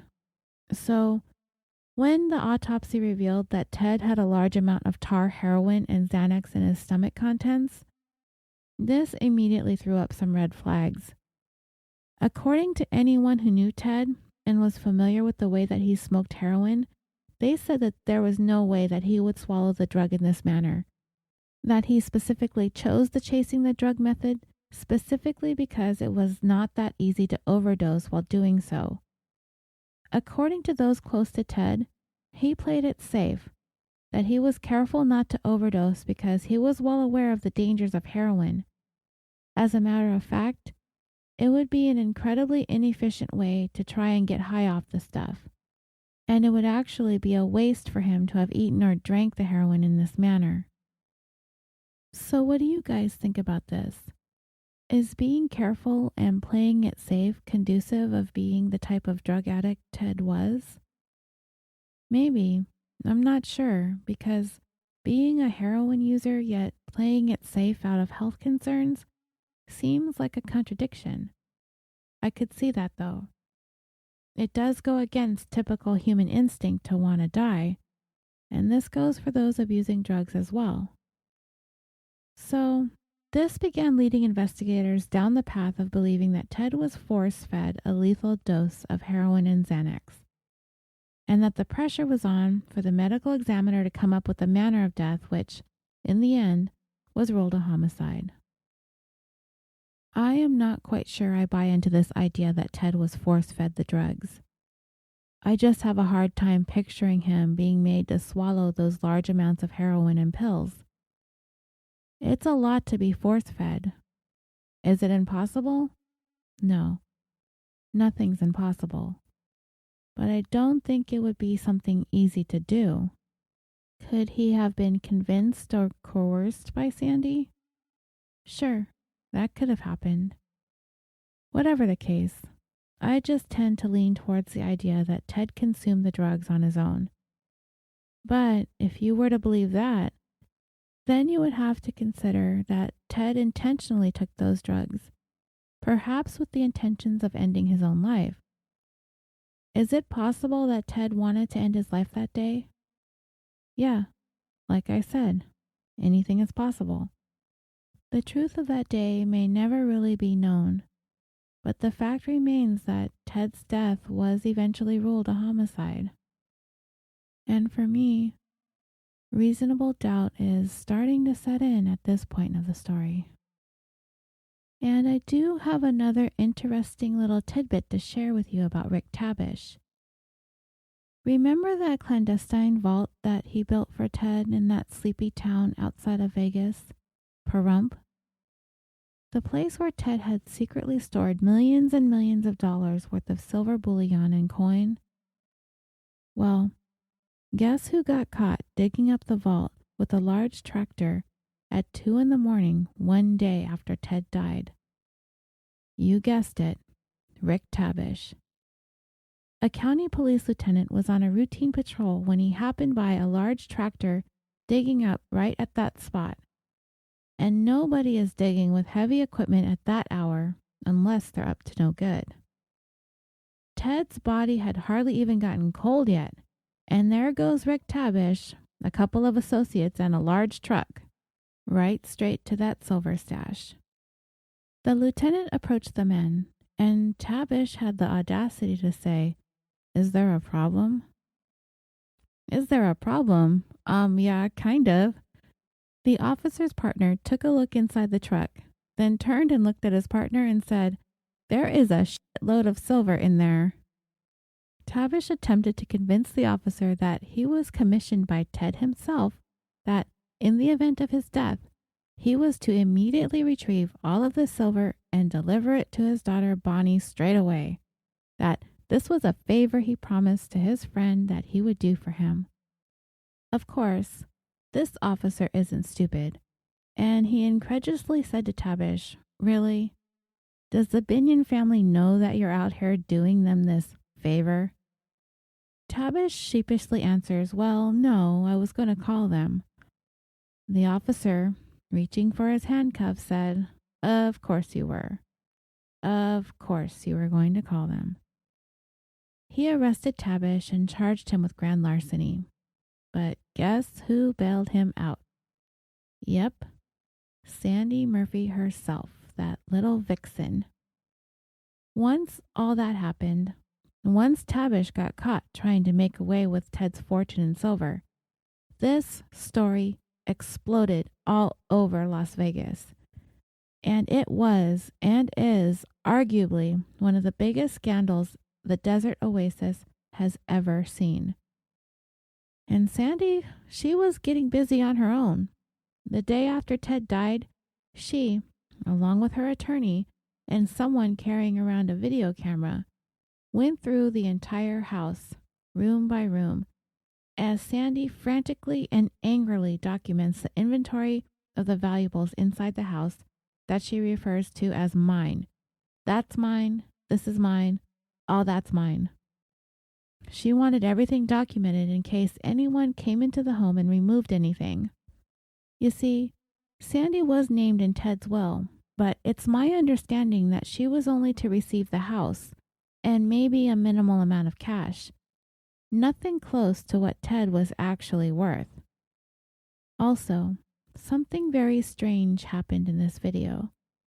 There is one part of it where Sandy is captured on tape walking through the kitchen, and she is clearly seen picking up a drinking glass and slipping it into her purse. And this just isn't a supposition. This actually happened on the video.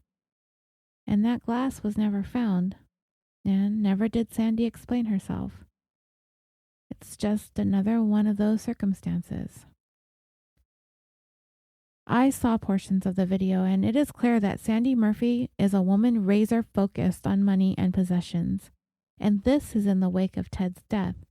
The very next day, again, the guy's barely even cold yet.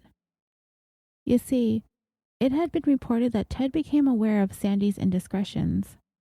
His attorney said that the day before he died, he called him and told him to take Sandy out of his will, and if he ends up dead, then you'll know who did it. That's a pretty damning statement. Although, another thing that's left up to what you choose to believe in this case. And it would be that very statement from this attorney that would turn this case on its head sometime down the road. So with all of these circumstances, the mysterious way that Ted died, the account of the gardener and the housekeeper, the affair between Sandy and Tavish, the grand larceny of the silver, the behavior of Sandy herself following Ted's death, everything that I've told you thus far in the story, it all came together in the form of an arrest of both Sandy Murphy and Rick Tavish on June 24th, 1999, for the murder of Ted Binion, as well as the burglary and grand larceny of the silver. I have told you a great deal about the trial testimony as I've gone along, so there is no need to go over the whole thing in great detail again. And I do know this story is getting pretty long, so I will try to sum up the trials as quickly as I can. They both pleaded not guilty and were set to be tried together. If you have the chance to see any of the video footage of the two of them in court, it's almost as if Sandy is completely aloof as to the seriousness of what's going on around her. She herself has even said that she thought all of this was a joke. I don't know if she's actually that disconnected from reality, or if she's just as dingy as she often appears to be in many of the interviews I've seen her do. She doesn't strike me as the most intellectual of individuals when she speaks, but I don't know her. She could be super smart, and all of this is just what she presents to the world and what she sees herself as, a victim of circumstance. Anyway, you can see her openly flirting with Tabish while in court during the various pretrial hearings. You can see her touching his elbow with her cuffed hand. You can see her smiling at him, looking at him longingly. I mean, I don't think she really had a grip on the severity of what she's facing, to be honest. The first trial began in March of 2000. The prosecution painted a portrait of Sandy as disingenuous in her feelings and grief over Ted's death, that she was a gold digger chasing after Ted's millions, and that she, sensing that Ted was about to cut her out of his will, conspired with Tabish to murder Ted by forcing him to ingest a lethal quantity of heroin and Xanax, all the while attempting to make it look like a suicide. And who better than a lifelong drug addict who had basically lost everything he ever loved when he was banned from ever setting foot in his own casino ever again? And after Ted's death, the couple spent the day looting Ted's home of all the cash and jewelry he had stashed in various places all over the house. Sandy was busy making that frantic videotaped inventory, and Tabish was busy looting the vault of all the silver it contained. Meanwhile, the Binion family had hired a private investigator to dig up any information they could about Sandy and Tabish. And this would become a critical part of what would happen at the end of this story, because their actions would come to undermine everything that the prosecution was able to present at trial. And I promise I will get to that. For now, this case centered around those conflicted reports of the medical examiners, both of them very reputable in their own right. The expert for the prosecution floated that Burking theory, claiming that the amounts of drugs in Ted's system and in his stomach weren't enough to kill him fast enough. And soon the gardener showed up unexpectedly. Remember, the housekeeper testified that Sandy told her not to bother coming in, that Ted wasn't feeling well. But they forgot about the gardener, right? So, because he showed up, they had to resort to the Burking method of suffocating Ted so he'd hurry up and die. The defense brought in an expert of their own, but the strategy they employed kind of backfired on them. You see, their expert medical examiner took an aggressive approach and used demeaning personal attacks to discredit the prosecution's expert. Because, from what courtroom observers could see, the jurors liked the prosecution's expert. He came across really well during his testimony. They listened to him intently, and they seemed to admire him. So when this other guy comes in attacking him, the jurors were definitely put off by that tactic. The defense had also called to testify a renowned forensic pathologist who disputed all of those injuries I discussed earlier on Ted's body. He directly contradicted the prosecution's theory of smothering with a point-by-point explanation of each of the marks on Ted, which I had already talked about earlier. The marks on his chest, and the redness around his mouth. The trial lasted 6 weeks, with a parade of more than 100 witnesses who took the stand, and there was conflicting testimony all over the place. For every witness the prosecution put up with a piece of the puzzle, the defense came up with a witness that directly contradicted it. Now here's where the whole story crumbles for me. This is where I throw up my hands and decide I'm just never going to know the truth surrounding the death of Ted Binion. This trial was so sensationalized in the media, and the jury had not been sequestered, so they were seeing all of the extracurricular activities of the players involved in this case. Even if they weren't supposed to, they probably couldn't help it. Vegas was up to its eyeballs in this scandal. Television ratings were soaring for the shows broadcasting the play-by-play each night. Ted's sister was telling anyone who'd listened that Sandy and Tabish murdered her brother. The defense attorneys were playing to the cameras, to the media, to the public, any chance they had, turning this whole thing into a spectacle. They were attempting to portray Sandy in the media as this poor young girl being attacked by the Binions and their money. They even went so far as to hire a public relations company who actually ran television advertisements looking to get the public's opinion as to the innocence or guilt of Sandy and Rick Tabish. And get this, the defense team even arranged for a seance to be publicized to try and communicate with Ted and ask him if he was murdered or if he committed suicide. And from what I've read, Ted wasn't available for comment. And the worst part of all of this, other than the sad end of the tumultuous life of Ted Binion, is the fact that the Binion family bankrolled the entire case against Sandy Murphy and Rick Tabish. You see, they didn't just hire that private investigator to dig up dirt on the couple. They hired him to create some dirt on the couple. The prosecution witnesses, most of them, if not all of them, were handsomely compensated for their testimony by the Binion family. It was called a, quote, reward for information, unquote. For me, this undermines anything any of those witnesses had to say about the defendants. Anything incriminating, anything circumstantial. Once it was determined they were paid, to me, it was just about worthless. But the jury believed the testimony of the expert who put forth the theory that Ted died because he was sat on and suffocated by someone. They found both Sandy Murphy and Rick Tabish guilty of first-degree murder, grand larceny, and burglary. Sandy was sentenced to 22 years to life, and Tabish, 25 years to life. And if you're thinking right now this is over, you're wrong.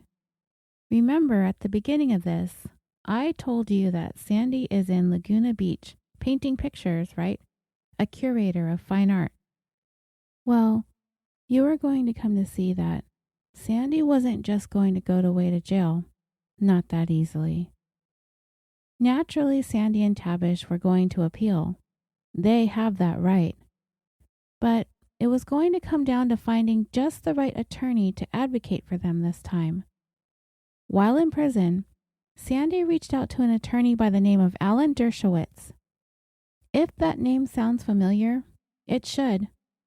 He was a part of the O.J. Simpson dream team of defense attorneys. She sent him a handwritten letter explaining her entire ordeal, and he believed in what she was saying. Obviously, she was making the case for her innocence and her wrongful conviction. And the stars must have been in alignment for her that day, because he agreed to come on board and take on the task of leading the charge in her appeals. The bottom line was he didn't believe the evidence presented at trial, namely those darn marks on Ted's body again. Those don't support the conclusion that the medical examiner came to, that Ted died of asphyxiation due to burking. And on July 14, 2003, the convictions were overturned by a narrowly divided Nevada Supreme Court, but for another reason altogether. Ruling on a vote of 4-3, the court decided that the two would be made to face a new trial on all the counts that they had been convicted on: murder, burglary, and larceny.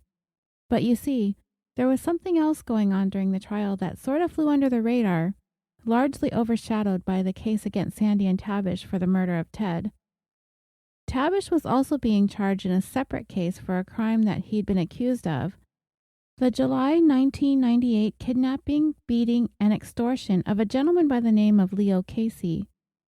Tabish did this, according to prosecutors, because they jointly owned a gravel pit in the city of Jean, Nevada, another very, very small town along the 15 freeway, about halfway between the California border and Las Vegas. And Tabish wanted full ownership of this gravel pit by way of beating up and extorting the man. And the reason this case was tried at the same time as Ted's murder case is because prosecutors believed the crime to be related to Ted's case, in that it presented a motive for killing Ted, that a cash-strapped Tabish needed to get his hands on Ted's money in order to maintain his interest in the gravel pit.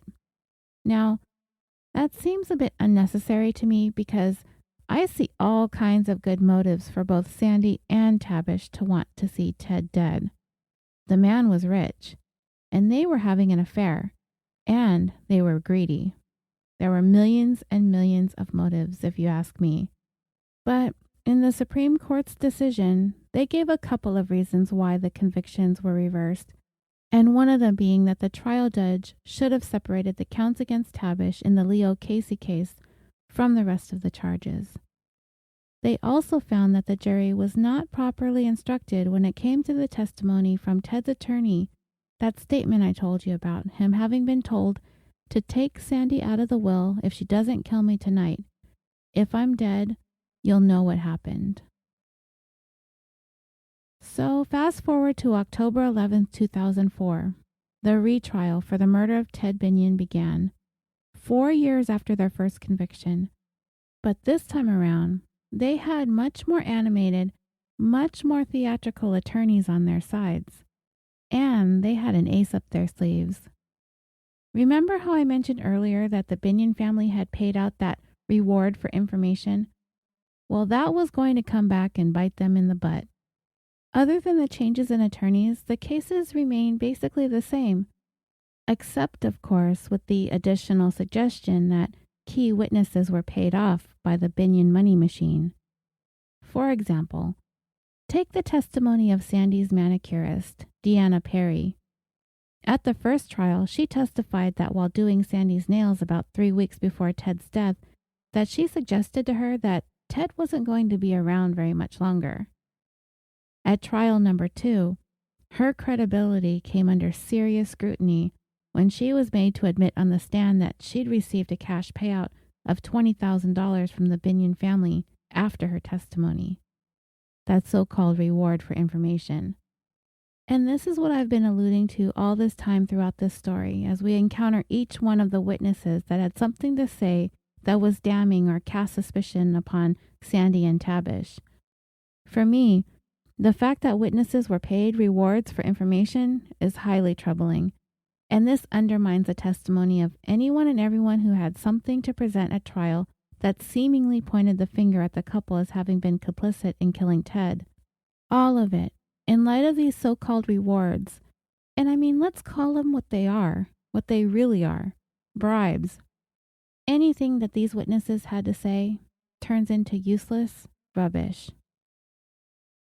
Also at trial number 1, a gentleman by the name of Kurt Gratzer had initially testified that Tabish had offered him money to kill Ted, but at the second trial, he kind of floated the idea that he thought Tabish was only joking about killing Ted.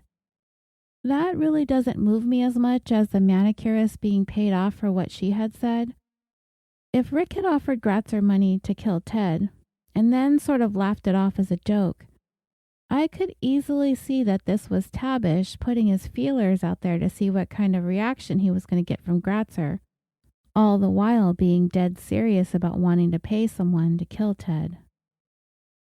At the second trial, the defense attorneys completely dismantled the theory that Ted had been suffocated by way of burking by examining all those marks on Ted, just as I had earlier. They also made sure to point out that the doctor who made those determinations did so without ever having seen Ted in person. He came to his conclusions based on examining autopsy pictures of Ted. He didn't even look at any of Ted's clothing, yet still determined that it was buttons that made those marks on his chest. His initial testimony came under severe scrutiny and was attacked as being nothing more than science fiction. Not only that, the defense brought in a total of 9 medical experts that all but rejected the theory of burking as completely off base.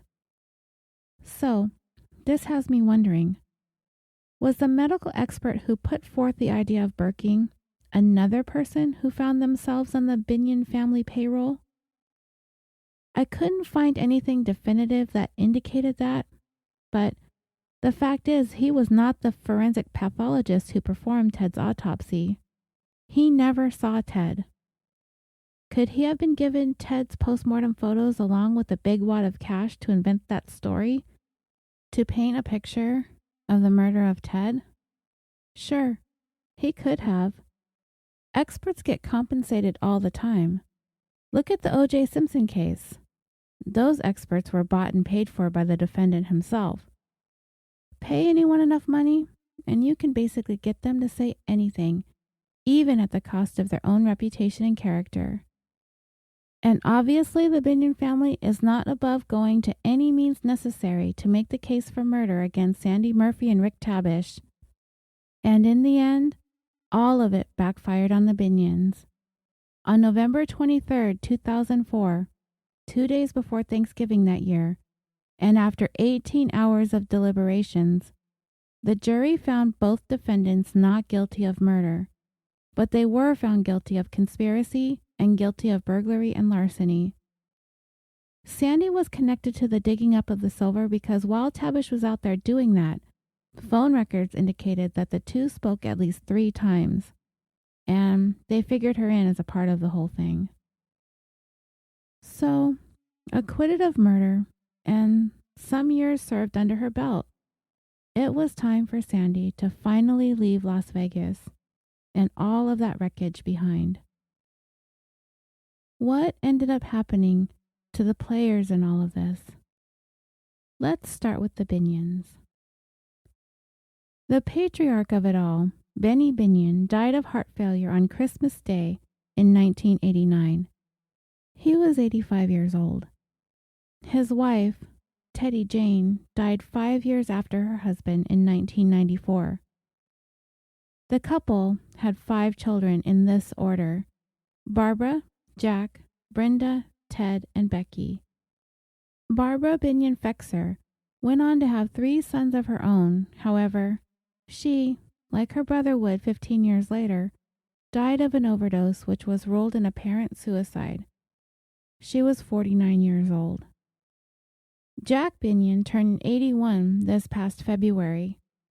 He ended up selling his share of the Horseshoe Casino to his younger sister Becky in 1998 and went on to open some riverboat casinos outside of the state of Nevada. He would go on to sell off those assets to Harrah's Entertainment. In 2006, he became a chairperson of Wynn International but has since retired. Last I can find is that he remained as a consultant with Wynn and their affiliated resorts and casinos. Brenda Binion went the way of the family ranch rather than the way of the family casino. Today, she is 76 years old and living on a horse ranch near Amarillo, Texas. And of course, you know what happened to Ted.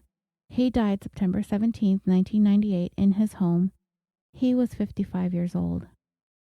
As for his daughter, Bonnie, she was the chief heir to her father's $55 million fortune, and she received the lion's share of the silver her dad had stashed in that vault. You know, the silver that Tabish was helping her retrieve? Yeah, right. Bonnie would go on to marry former Bold and Beautiful star Justin Torkelson in 2002, but they ended up divorcing after 7 years. I looked around the internet, but beyond her divorce from Justin, it seems she's pretty much stayed off the grid, and I guess we can't blame her. Rick Tabish remained in jail for his various convictions for 11 years. He was finally paroled in 2010 and promptly moved back to Montana to work in the family's petroleum business. They reportedly footed the $3 million bill that it cost for his defense over the years. And as for Sandy Murphy, well, she probably couldn't get back to Southern California fast enough. I could not imagine wanting to spend one more minute in that miserable climate that is Southern Nevada.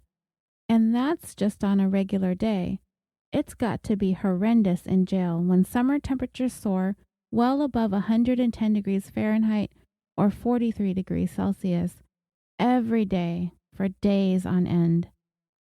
She too stayed off the grid, but in 2006, she met Kevin Pierpan, the owner of that Laguna Beach art gallery I told you about way back in the opening of this story.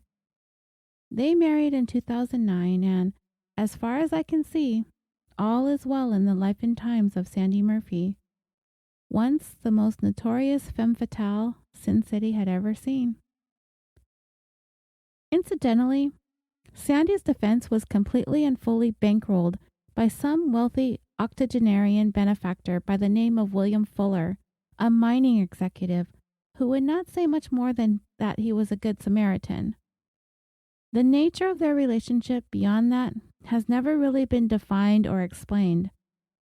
According to the Los Angeles County Court records, Sandy has acknowledged in a legal proceeding that she owes Fuller approximately $4.5 million for her defense.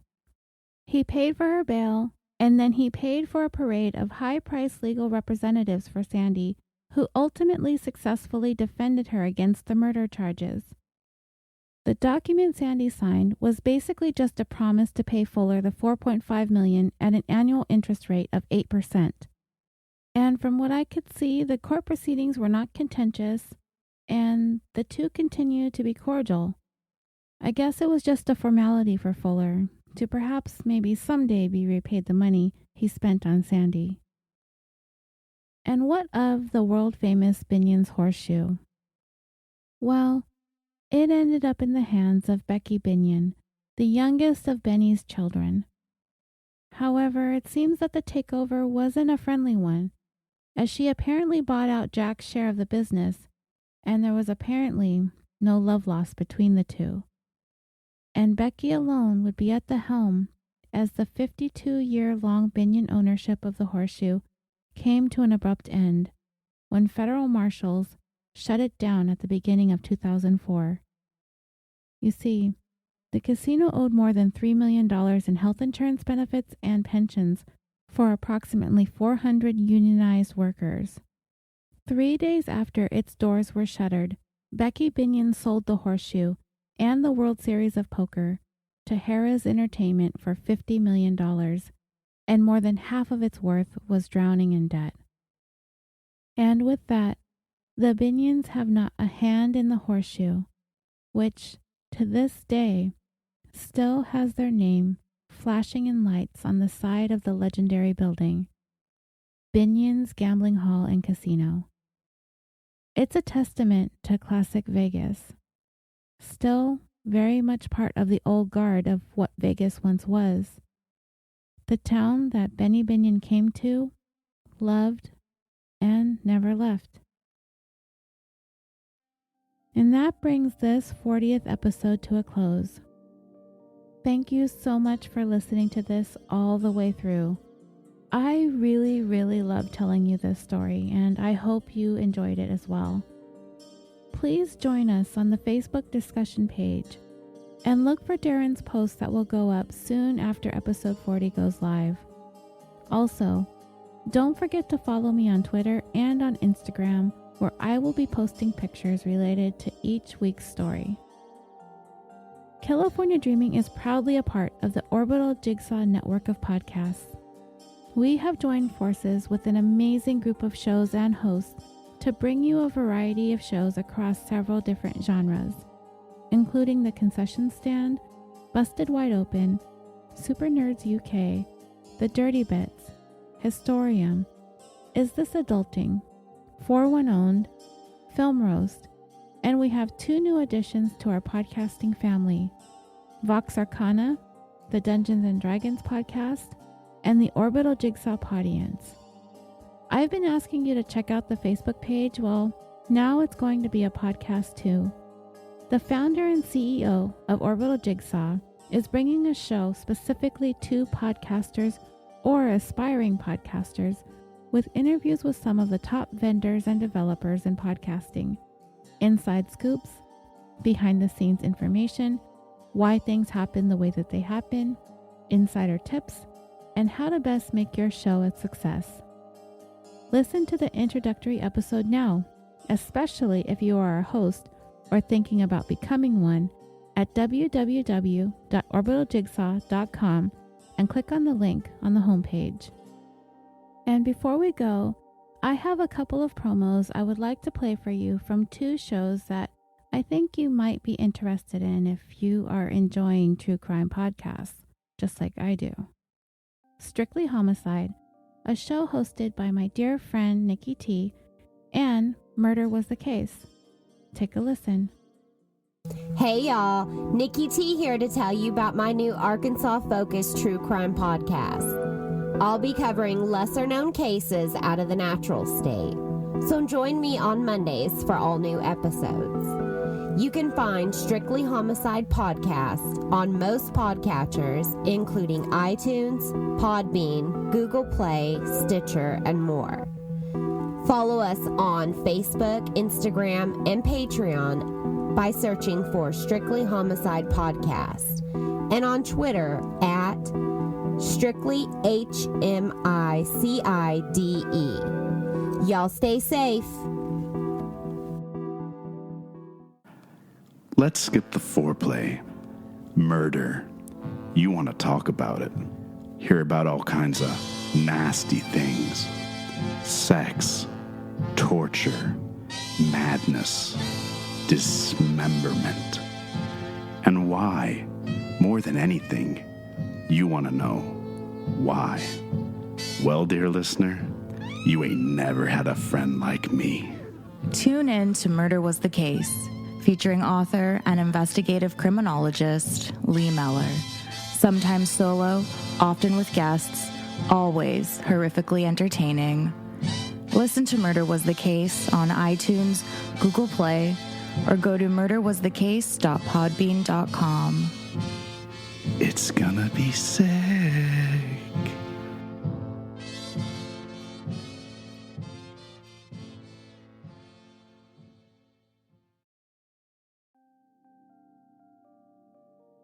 Thank you, as always, for tuning in to California Dreaming on the Orbital Jigsaw Network. I hope you have a wonderful week, and until next time, sweet dreams. Oh, and happy birthday, David. Love you.